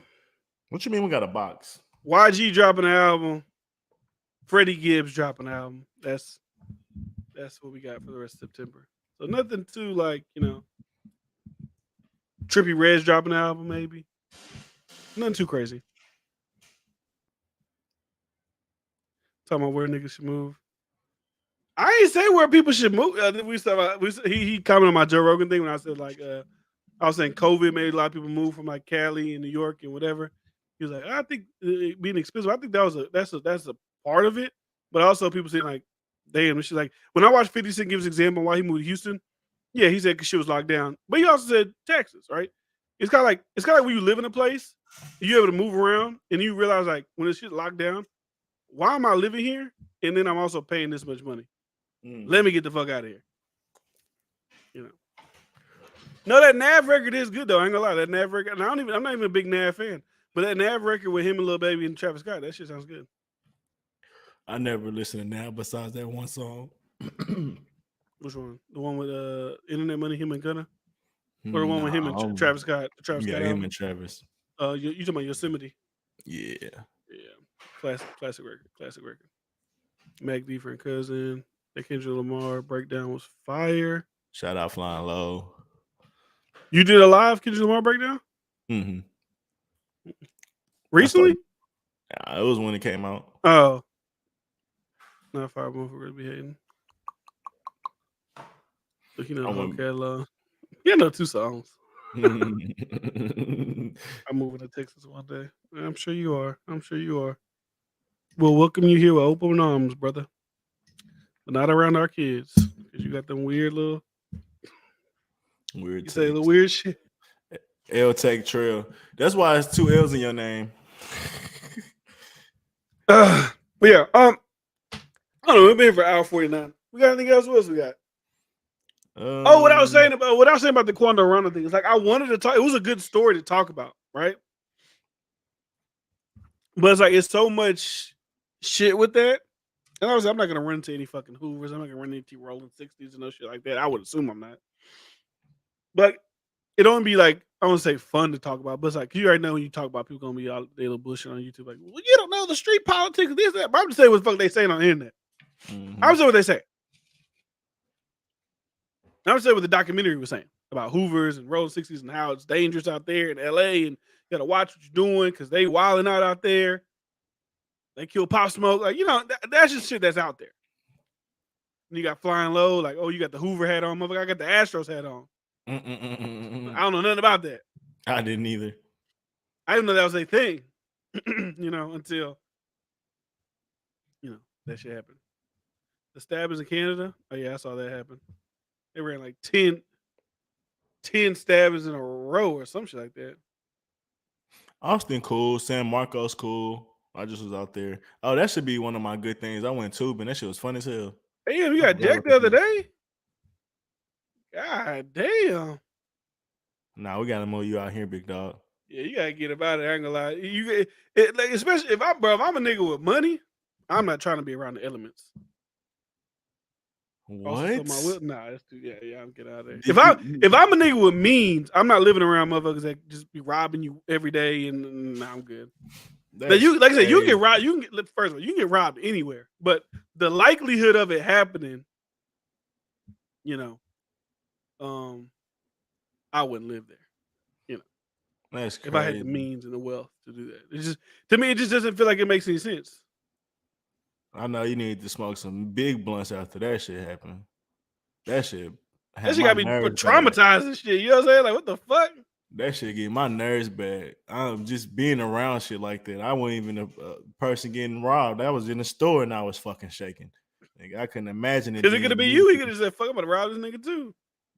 That shit wild, bro. I'm glad you're safe, though. That's crazy. Yeah, it's crazy. And prayers up for my nigga Cheese, man. That's crazy. That's some scary shit. I ain't gonna lie. Now I'm thinking shit. Man, I can walk out the damn door and get robbed. Nah, hell nah. Fuck that shit, man. That shit wild, bro. We Where gotta start Cheese live getting at? robbed. None of your business, nigga. Don't tell that nigga shit. He just said he gonna. Hell yeah, I forgot he did. Now we not running up on Cheese. We gonna run down them niggas for my nigga Cheese. That's what we gonna do. I'll beat your ass. Personally, Trill. Charles, if you need a nigga, if you need a bodyguard, I got you. We see Trail. We go see Trail go punch on that nigga. I'm gonna get that nigga a nuggie, nigga. Yeah, nigga a swirly. We see him. You'll see this nigga strap. No. Yeah, but I go lie, living in LA, man, being a rich nigga in LA, it do not seem like the move. These fisticuffs, bro. It do not seem like the move. It's gonna be all uppercuts and jabs. You're not gonna like the what's on the plate, man. I'm telling you. I'm telling you. But I did want to say some shit about the Quando Rondo because that shit was just trash. Did we talk about that last week? About what? His Quando people get Rondo, shot? yeah. I don't think so. I'm not sure, but I just seeing that, bro. I don't blame nobody for wanting to distance themselves from some shit like that. Did I seen this dude talking about, oh, it's too late for all that? Like, that was Julio Fulio. That's a nigga with the Jacksonville niggas that keep killing each other. Lame niggas, bro. Fucking lame niggas. Who cares what you think, bro? You're gonna be dead in a matter of weeks, and you happy about it. You parading about it. How stupid are you? Like that. That's some true projection if we want to be for real. Like, but I get him saying it's like, bro. We talked about that already. Mic Drop podcast. He trying whoever on the mic drop. They trying to do some promo for their shit. Oh yeah, we talked about that earlier. But yeah, bro. When you see all this shit happening to you, bro, you don't got no help. You feel like ain't no protection. You still feel just as vulnerable. Like, fuck this shit. I wouldn't even. I ain't gonna lie. Somebody like Quando Rondo, I'm distancing myself from the music game too. Like, I'll come back in maybe a year or two. But at this moment, it's just like when you have some shit go on in your. He got too much energy around his name. It's too much energy. I'm going to Cuba. It's the OTF shit. It's this shit. It's that. It's too much energy around this nigga name. Yo, Wills. Okay. But yeah. Nah, you got to, bro. You got to. I'm going to Cuba. You should have a few little bread saved up to where you can just kind of go somewhere and just chill for a little minute. Because at this point, bro, it's a target on your head. Did you see their manager say that they're going to go to Chicago for their first show? What do you think about that? Stupid. I was off about it because it was a white manager. Like, talking about it in a way like it was like, where our first stop gonna be. I'm like, why is he talking like that? Why is he talking like that? I feel like that's the instigating nigga that you really don't want to get in the fight, but you can't look like a bitch because all the women out there. So a nigga instigating, you got to kind of buy into it. I feel like Quando Rondo got to get dragged into some shit like that. But to me, it's like, no, you know what? I see that ain't nobody around me good for me because somebody would have been told me, or even if somebody did tell me, I ain't listen. I'm moving. I'm cutting past, bro, because something not going right. Something not going right. And if somebody ain't like promoting my fucking demise, because that's essentially what we watching. That was it. Like when I saw that white guy talking about Chicago first, that just made me think when they talk about all this label shit, taking advantage shit like that. There's no reason I would, because it's NBA YoungBoy going on tour and Quando Rondo's gonna be featured on it.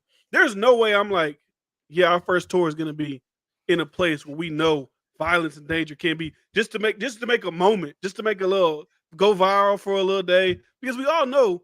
When they do the show in Chicago, they're not going to stay there overnight. They're not going to be there for a while. They're going to hop on a private jet, zoom over there, hella police escort into the arena, into the venue, hop back door into another police escorted SUV, drive their ass right back to the private jet, and get the fuck out of there. Yeah, and if they're smart. If they're smart. And even then, it's bad marketing. If you're a manager, you know they be canceling shows when there's a threat of violence before the show. So it's like, what are you doing? I think they just it doesn't matter. It doesn't matter if they cancel it. He probably would like, please cancel it because we can have an excuse like we was gonna go. We was still gonna come to, you know what I'm saying? They want that like mystique running, bro. He went to Chicago with everything he got going on. He didn't even give a fuck. Like they like that mystique. The little suburban kids, they gonna love that shit. And they gonna just say, oh, look at Dirk. Dirk didn't slide in his own city. It's gonna keep on going, keep on rolling. I seen somebody make a clip of Lil Durk in a song, and the people that they put in there could be inaccurate, but they was basically showing all the people he was kind of referencing in the stories of talking about, oh, I slid back, I got that. Oh, they thought it wasn't gonna happen. Then he died, even though it wasn't nuts, but that happened. Like they were showing the faces and the pretty much the stories to the faces. Yeah, and it was throughout the whole song. It was probably like at least 20 different faces. Hey, hang on, them YouTube niggas, they be finding the shit, boy. And they be they spend the time to make the goddamn compilations. They don't give a damn. I feel like Dirk in that situation too. Like when you start seeing like there's actually bodies behind it, it's like, how do you keep living that life when you have this much success on the way of coming to you if you just stay focused, bro? Like I don't see how people willing to risk it. Like I can, like, because we know a lot of niggas been faking it to make it and been successful. So why you got to actually be a part of it? There was literally, I forgot who sent this to me. I don't know if it was Trail, if it was Miss Fearless. One of them sent it to me. And it was OTF niggas on Instagram Live. Like, it was like, it said OTF Varney. So obviously OTF, we talking about Lil Durk people, we talking about tied to him. It was like, y'all heard young boy coming to Chicago. I don't even live there no more. And one dude was like, if they come down here, they ain't gonna leave here. And then they do like the gun sound, do all that type of shit. I'm like, why would you do? First of all, why did you do that on Instagram Live? Like what? Like you can't be that fucking stupid.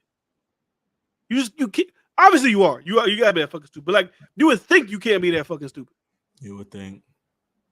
So the streets kept them safe. That's why they always have the show funds the street and their activity, so that when they come back to the hood, they are sanctioned. But why do you want to go back? Like, what do you like, bro? Why do you, when you get to a certain level, like, why do you want to go back? For those reasons, like, I can see you going back for a little turkey drive or giving a little bike giveaway, but to hang out though, why would I want to hang out here? Like, why? Like, does Lil Durk legitimately believe that the only reason he has success is because he has street success? Or people do y'all think people that like really in the streets listen to Durk? Yeah, of course. I don't think so. No, they definitely listen to because this is how I think about it. Maybe it's Chicago, and I'm not a street nigga, but I've known people who been like when I used to go around people like young like street niggas. When my mama, like, you know what I'm saying, was married to this guy, and then we used to go over to people's house. They live in the hood. Every hood person I've ever met, they don't listen to mainstream motherfuckers. They listen to underground like fucking people that we don't even know about yet. This is my anecdotal experience. So I'm not saying nobody in the street listens to Durk, but like my experience around hood dudes, they don't listen to the mainstream guys. They listen to like not Money Man is whatever. But I'm saying they listen to people like that. They don't listen to the mainstream motherfucker. What's your point though? Like he doesn't need to do that. Is my point. Oh, you saying he didn't even got the streets like that? Yeah, does he even have it like that locked down where he has to continue to go there? Okay. You don't think it's more like the suburban fucking kids now at this point? They like young boy. I think it's the hood that's like I don't think so. I think they got to keep it the persona, but like I don't think that's their core fan base. Yeah, it's completely ignorant because being a rapper alone is enough to maintain that persona. Yeah, you ain't like I don't know, man. Maybe it's some emotional. Look at hood friend. Maybe it's some. That is funny. Maybe it's they just entitled into it. Like maybe he really feel he gotta get back for King Von and shit like that. I don't know, bro. I think that's just his marketing thing. That's just his marketing at this point. Like whenever his album was dropping, it was him and Eminem were going back and forth with the fake money, or not fake money, but the money that they made into messages and we can't wait to see you. We're gonna kill you. He drops an album, don't really hear about it too much. It's kind of like Kanye. Like when you don't hear from Kanye until some shit about to drop. But with them, it's like, oh, we're doing like street shit, and then they pop up. So like all the shit Dirk be doing, if he get hit with some shit, some Rico type shit, y'all legitimately could not be surprised. Like legitimate, you could not be surprised at all. Like, I'm like, damn, how they do that? Like, bro, y'all is actively like, being confident about it. And everybody around you that's got your little moniker tied to them are getting locked up. They locked up Young Thug and them for being a leader. It's like, bro, it's not that hard. I love you, Lil Durk. I love the music, but everybody actually got consequences. And I ain't gonna lie, I kind of like this Rico shit. I kind of like it. If it's gonna clean up this degenerate behavior and maybe clean up the music a little bit, which we've been saying, who's going to make the change? Is it going to be the listeners? Is it going to be the industries? Is it going to be the rappers?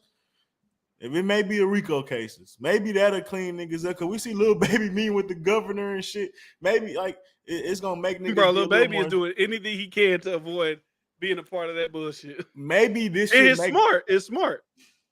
Very smart. But maybe this shit make niggas actually move a little more gangster again. Where y'all move in silence. Cause you niggas is just doing the dumb shit. And it's just out in the open.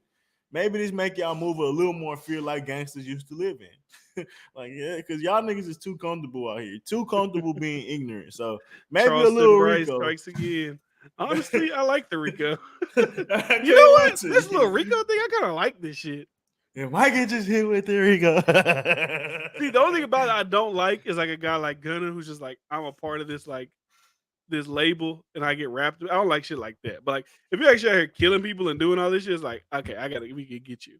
Now, I've always felt this way a little bit if we're going to go back to the podcast flying low, but all actions have consequences, D-friend. These niggas fucking. My mama told me, if you in the car with a nigga with guns and drugs and all the hoopla, it's your fault. I'm not coming to bail you out. You should have knew who the fuck you was riding with.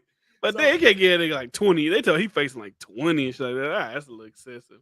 Hey, when you're best friends with a nigga that's heinous, you fucked up. Essentially, bro. Like my thing is like, is it unfair? Yes. But life is unfair. And nigga, you was moving too comfortable. Maybe these Ricos will make you niggas start moving a little smarter. Respectfully. I hope it do. Maybe it make you niggas stop being so careless about shit. I'm sorry, man. Like, fuck it, bro. Because if niggas don't want to hang out with you no more, guess what? You're not cool no more. Niggas ain't so confident about doing this shit. These niggas gonna enable niggas like Thug. Obviously Drake and many other niggas for sure, but they get caught up. So good for you, but nigga, Lil Baby on the way. Y'all, hopefully not Lil Baby, but Lil Baby, like we said with Drake, he get one. They can't take Baby. He get man. one murder, my nigga. They can't take Baby. They can't take Baby. God damn, they can't do that. Lil Baby get one murder, but I'm being funny. They can't do that, man. They can't take Baby. I'm just saying, it's niggas out there like, hey, bro, if you know a nigga kind of in these streets and you think it's cool to hang with him because he know you got he got this kind of like bravado about him, you gotta watch out for that shit. King Von, I mean, he's a great rapper, but Lil Durk was dick eating his essentially his killing clout and rode that. Just how like what's the difference between 6ix9ine and Lil Durk? Respectfully, besides the music. Oh, you know, as far as like using this to get whatever. Yeah, it's essentially the same. You use the gang violence, the gang treachery, persona, and the things that they persona, the word I'm looking for. Yeah. And it help you look more like a villain than a gangster. And niggas gotta pay for that now. You enabling them niggas. That's what the Rico shit coming for. Because you enabling them, hanging with them to look better. So at the end of the day, all this shit get washed down the drain because you niggas is involved some type of way. Because even, let's be real, even if it's just on marketing alone, you can say that. Like, nigga, you bringing light to them, which this nigga could create a fucking Patreon. No, they can do that. They can do that. They can say, because I mean that's really what Rico shit is. It is you are furthering the reach, you're furthering the identity, and every time you're in your records, all you're doing is furthering the reach and identity of this game. And you see what they see what 600 Breezy said about King Von? He said God killed King Von and let him die because he didn't want him to do life in prison. Well, I'm laughing at the chat. One more time. He said God let King Von die or kill King Von so he wouldn't spend the rest of his life in prison. Shit like that happens. Now, I'm not spiritual, right?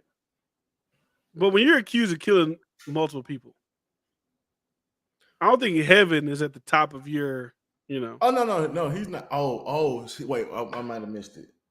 He said God let King Von die to stop him from going to prison, to stop King Von from going to prison for the rest of life. But that don't mean he implied he going to heaven.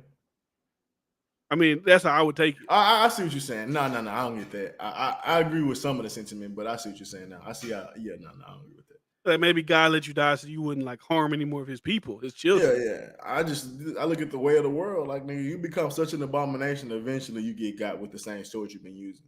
Yeah. You live by the sword, you die by the sword. Some niggas end up going to jail before they die by the sword, but essentially you die. You did. If you go to jail for life, you essentially did. Yeah, essentially, though. You live by it, you die by it. That's how I look at it. But some niggas don't even get to live because in jail you can have a little redemption arc. You don't get no redemption at all, nigga.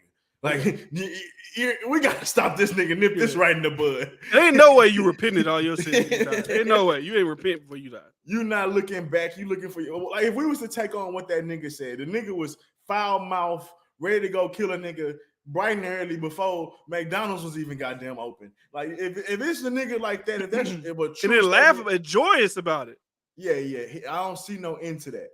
So yeah. And then a little Durk to be around a nigga like that and knowing that, hey man, you get caught up. But I love the music. But hey, I'm also, I know life, and you gotta pay for some shit. I would, like I said, I love the music, but I wouldn't be surprised if you was one of the people that get wrapped up in a RICO. You can't. There's no way you'd be like, what? How did that happen? What do you mean how that happened? All his niggas getting locked up. He's the most famous one.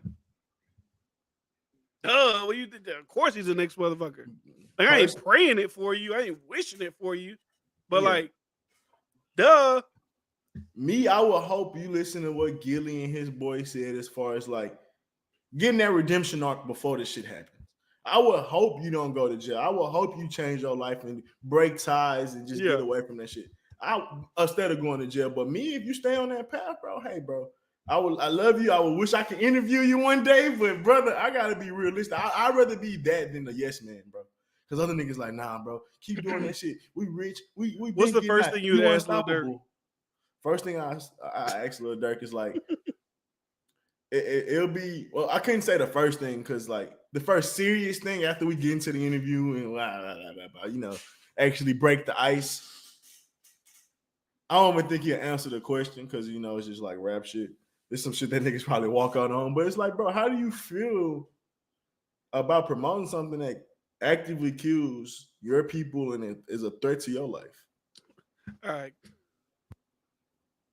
Exactly. That niggas, I'm out of here. Exactly. You ask me this bullshit for? Exactly. But it's like, it's not that I'm gonna be like, bro, I get that you tied into it. Do you feel that there's no going back? Do you feel that once you sign that contract that you in the game, are you that loyal to it? Yeah. Like, and I mean, I can respect that because that's a game I don't play. But I just gotta know, does that even come across your mind in a sense? Because it's a dangerous lifestyle. Like that's all I want to know how you really like sleep at night type shit. Mm-hmm. Them are the type of questions I'm gonna ask. Because it's like, yeah, you can portray you're great. You can tell your friends you're happy, but we know it be lonely up there. We know it's lonely being the richest friend in the room when you ain't really got peers, but a bunch of niggas trying to eat off you. So I want to know how you really think, and I'm trying to get some therapy out the nigga. That's what I'm gonna try to ask. So I would know, like, it's hard to ask rappers that. That's why radio don't do it. But I kind of it's like I get what you're saying. It's like, how do you? It's like your brother got killed, right? This person, like, how do you continue to perpetuate that shit? When you like, it's different when you perpetuate shit and you don't see the consequences, but you actively seeing the consequences, right? Not to say your music directly led to your brother getting killed, but the promotion and shit you talking about is literally what's going on. So how could you, with in good conscience, continue? Even when you had King Von's uncle saying like, "Hey man, I need you to stop doing that shit you rapping about because you creating shit going on in the streets of Chicago when you don't even live here." How do you feel about that? These people in your city pleading for you to stop doing what you're doing because you creating issues in this city you don't live in. Them real questions I would want to ask, but you can't ask niggas that because they protected. They're protected by the industry. They protected by their fans, all type of shit. And it's dangerous because when you talk about the reason they protected is only because they like that vice because they don't have to live it, but they can get a little taste of it, or they're making money off of it. Not because they actually love and care about you. What I'm asking you is actually trying to help maybe you and your people. But he says he with Entourage because somebody getting stomped out. Charles, you trying to pay for? He say trying to pay for 100. I don't know. I ain't betting 100. He said, ain't that damn good. But I ain't gonna lie, if they stomped you out because you asked that question, that just make them look worse. You just like you answered the question for me. You just can't help yourself but to be into that street shit. So it's like you just that's just you, I guess. And I mean, I'm gonna try. I try to soften it up, like, because I know you kind of gotta do that here, guess. Like, is it an honor thing? Yeah. Like, are you like that? Like, because if we was to look at another culture or past cultures, you see people do that all the time. Mm-hmm. Like, you got to get your revenge. If not, nigga, what are we doing? Yeah. So, yeah, it's an interesting conversation to have with somebody like that, especially with all the shit he got going on. I do want to make this statement though, because Ward isn't here. So, I was thinking about us doing like end of the year award show shit like that, right? So I went back, and then he said Bryce asked the question, get stomped out, and a few miles away, his cousin is stroking it out. LML consequences. The fucking sins, bro. They come reap. The sins come back. They come back. They reap. What's it called? They reap what they sow. Yep. But anyways, like, cause he's here, and now Ward will be in the chat, or one of his. I don't know if that's Ward on the Mic Drop podcast or something, but he was here. So you know, me and Bryce talking about doing an end of the year award show. We don't know how we want to do it. We'll maybe let you guys pick nominees, or we'll just pick the nominees and do random. Well, I don't know. We'll figure it out. We do like end of the year award show. I went back and listened to Jack Harlow's album. I think you gave it too much of a hard time. All right, let me go back. I listened to Khaled shit again. I listened to Dirk shit again. I listened to who else should I listen to? I listened to 2 Chainz's album. 2 Chainz shit was mid as fuck. Yeah, it wasn't that great. And I went and listened to Jack Harlow shit. And I was like, now I don't know if I'm just looking in comparison to everybody else shit, but Jack shit was good, man.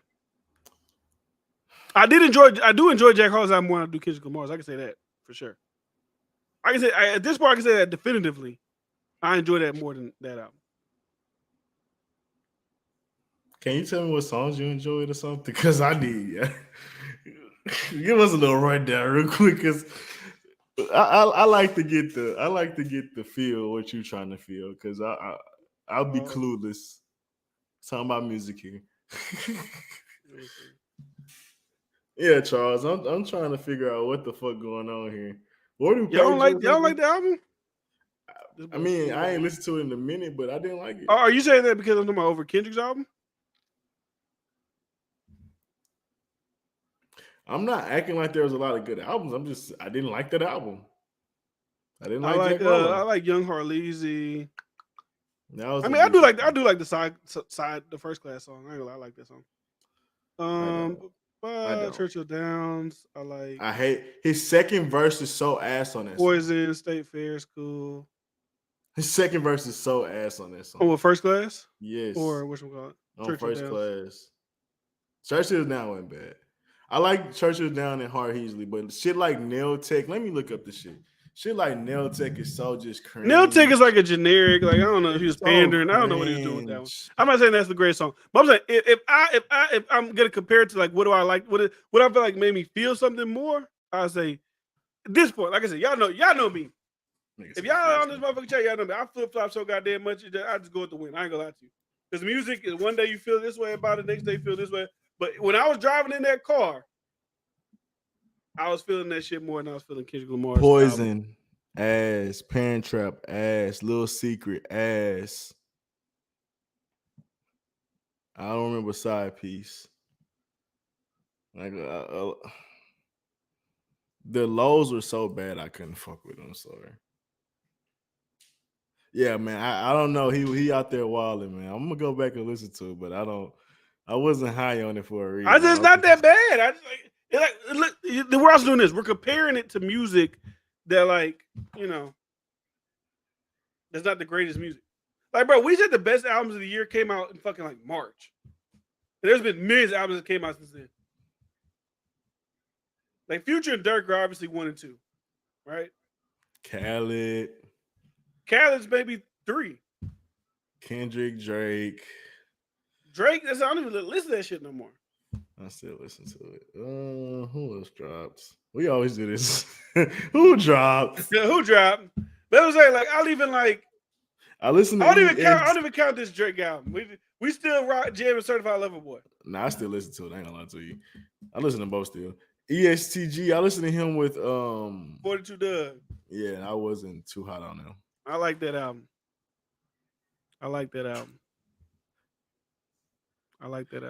Yeah, he said he feel it more, bro. I ain't gonna lie. I disagree with you. I ain't gonna go that long on Kendrick album. To say Jack Harlow is worse than Kendrick, I feel like that's worse than anything I've ever seen. To say Jack Harlow album was better than Kendrick, that's the worst. I don't know. I feel it more. I don't know. I haven't said anything that bad about Kendrick yet. Yeah, you said a bunch of albums I did not listen to. I might listen to a little bit of Push T shit, but that ain't like my shit. Lupe, no. I heard Denzel Curry album was really good, but no. When we do my top 10 song list, I'm gonna educate Bryce. Nigga, you gonna have them in your top 10? First, you can admit that, like, we're gonna be objective. Like, we're gonna be is the word objective or subjective? I don't fucking know. Objectively, First Class is probably one of the biggest songs of the year. Now, do you probably like it the most? No, but it is one of the biggest songs of the year. That's a great song. I like Pusha P. I don't know. That's a great song. Great song is a stretch. That's a great song. Catchy song. It's a great. That's all you need. It's not even catchy. It's a trendy song. It's a trendy song. Pusha P. Hey, Future did good. It's a good song. I'll take good. Great. Yeah, you're reaching. I didn't even say Kendrick shit was bad. You said who? Kendrick shit is good, y'all tweaking. I didn't even think Kendrick was bad. I get Kendrick like a 6.5. You saying it's bad if Jack Harlow shit better? No, I'm not. I think they're both like decent. They're both like they're both cool albums. I'm not, as far as what we was talking about it, it's cool. Does it have to be hip hop? It don't have to be hip hop, I guess. But I mean, this is Wardoo little shit he doing with his homies that he wants us to be a part of. Me and Bryce doing our own like a full on like fucking MVP, biggest moment, best album, best record, best feature, best song, pop collab, whatever the fuck. That's what we doing. Best collab. Yeah, shit like that. Future, Khaled, Kendrick so far for me. That's good. I mean, I wouldn't knock that list. Like I said, I'm not saying like Kendrick didn't drop the worst album of the year, but I was talking about in perspective of fucking. We talk about this shit every fucking time. So I'm probably gonna get off here after this. But 4 years of waiting is like that's what I get. It's like all right, I'm cool. Yeah, I'll take Gunna over. I'll take Gunna album over what's the names? Jack Harlow. Yeah, and over who else he named in that list? Who else he named in that list? Somebody just dropped on. Yeah, I'm taking that over there for sure. But I'm taking, like I said, Corey Lee Ray. I've been listening to that a lot more. Future, Lil Durk. Yeah, I'll take Gunna over a lot of them. Kendrick obviously gonna be top 5.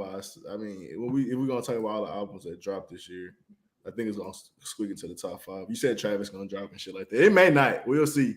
Yeah, we'll see.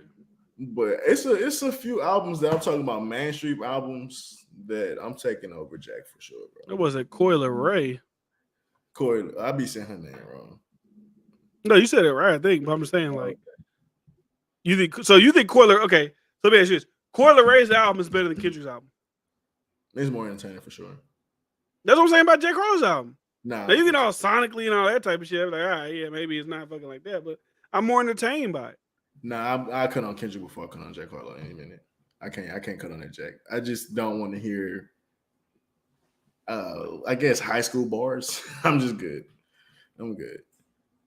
I don't relate to the high school Kentucky dude. I'm sorry. High school? What you mean? That's what we relate to. High school girls and shit like that. He's the Khalid of white rap. Or Khalid of rap, I guess. I don't know. How he's like he's perfect for the high school feel and shit like that. That's Jack Harlow. He's cool for middle school and high school girls. Who's Steppers? That's the Kendrick. Oh. I don't even fucking know.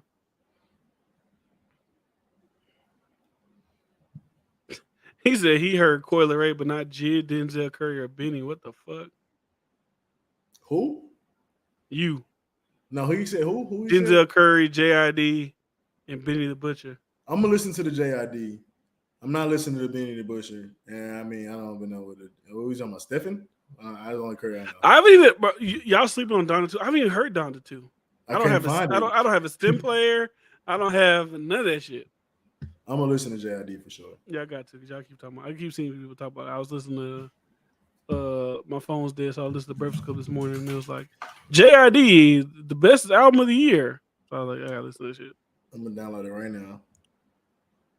Yeah, Vince Staples had a dope album. I heard that. It was good. I wasn't really fan of Vince Staples. Yeah, send it to me, man. I need to hear this Donda 2 shit. I don't know. I wonder why he didn't do it. Yeah, send me the Donda 2 track, man. Send it to me too. We can do a little reaction to it. Yeah, send me the Donda 2. We can talk about it. Oh shit. Fonda 2, biggest flop of 22. That was a flop. If we're gonna be real, Donda didn't officially come out. That doesn't count, but it did. It was the album of the year because ain't shit drop.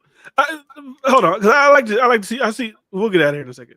I like to see people like they talk shit. I haven't seen Trill not once say like the albums that he likes. He keeps shitting on everybody else's albums, but he didn't say what he likes. Yeah, nigga, where your list at, nigga? Where your list at, nigga?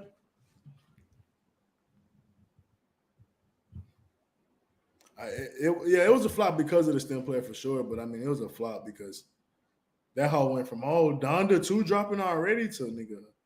Nobody talking about this shit. Niggas in the stem players ain't even keeping that bitch alive. Okay, I like the top 2. Let's see how you keep it going. That's easy. We've been saying this the whole fucking time. That's like, oh yeah, Dirk in the future. Nigga, we've been saying that.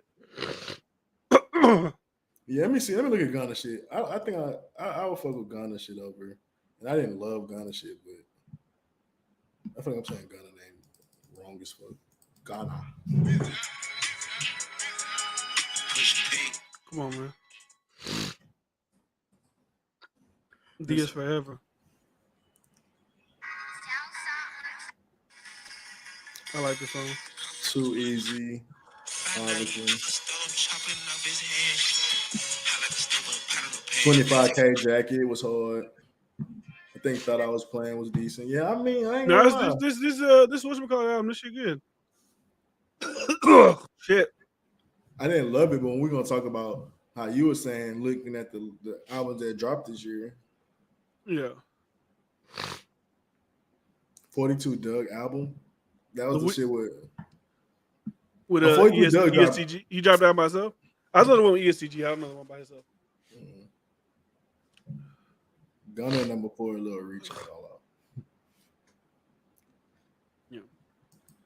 So I don't know. Corday dropped the album. I see nobody mentioning him. So obviously that's out of the way. Earl Sweatshirt dropped out. He dropped? I think that's I don't know. I'm on the Spotify thing. It says he dropped. Corday dropped and War Dude's not fucking spamming us? And no one's not talking about it on the social media atmosphere?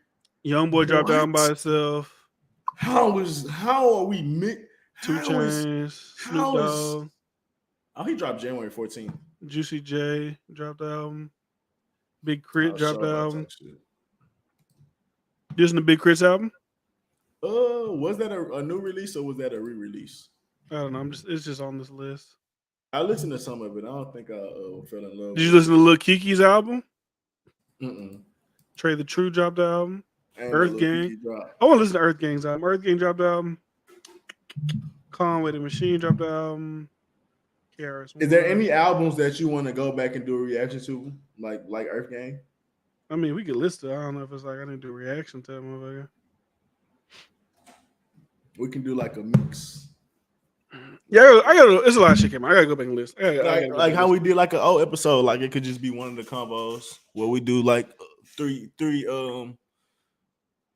or a few what's the names we listened to before or in the past. Like what we used to do. We used to do one old one, one new one, or some shit like that. I forgot how it was. We did it for a few episodes. Yeah.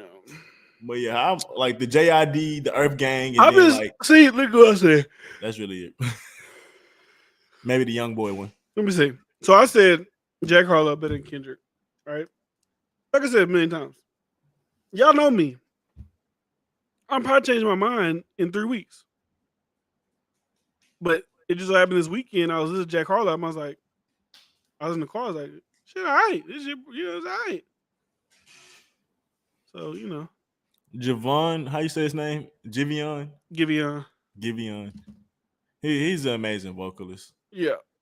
Check out the Mallory Bros. Now I said the Mallory Bros, they be doing like reaction shit like that. They're like any other reaction channel. I don't necessarily like doing live reaction shit like that. It don't feel like natural. I don't know. What do you mean? It don't feel natural. It just feels like I don't know. See, that's when I feel like when people looking for like in a certain type of like emotional reaction. But if you're just looking for a breakdown, like I feel like Playback be doing, you'll get some funny shit every once in a while where they joking and laughing, having a good reaction. But a lot of times they just having a good criticism. No, I'm talking about live. Like if we sit here and go live right now, like song 1, Kendrick Lamar, we just hit play. We listen to the whole like 3 minutes. It just feels like. Oh yeah, not 3 minutes. If we could like skip through some of them, maybe like the highlights, the ones that's actually good songs. But like I feel like get a vibe for the song and move on. Like that's an L statement. If you ask me in 3 weeks, my opinion might change. Y'all's opinion don't change on music. Yeah, let's do it more or less. It's like I don't know. I don't know. Yeah, I mean, I never had the same opinion I had the first time I listened to the album. This, like, bro, I was talking about that Rod Wave album. I thought it was like the best shit I heard this year. I don't even really listen to shit no more. I can see like I think what they're trying to think is like you going from like, oh, this shit from good to ass. All he was saying is like, man, they was both kind of like okay, and I think one's a little bit better now than the other one. It's not like he's saying like I thought Jack Harlow shit was ass, and now all of a sudden I think it's the better than Kendrick shit that's great or some shit like that. That's kind of weird. But he was just saying they both was kind of competing, and after sitting a while, yeah, that makes sense. And then over like, bro, for my argument with D-Friend to make his point, my Drake and Lil Wayne, who's better, is like the most fickle sway thing ever. Like some moments I'm like, oh yeah, Drake's the dude. I mean, I shit on Future, and I'd say his album of the year. But that's because you just listen to it like once or twice, though. Yeah, that's the whole different story. Yeah, that's a whole different story. Yeah. Joe don't know real R&B. Listen, y'all niggas saw R&B shit. I ain't listened to no R&B albums this year.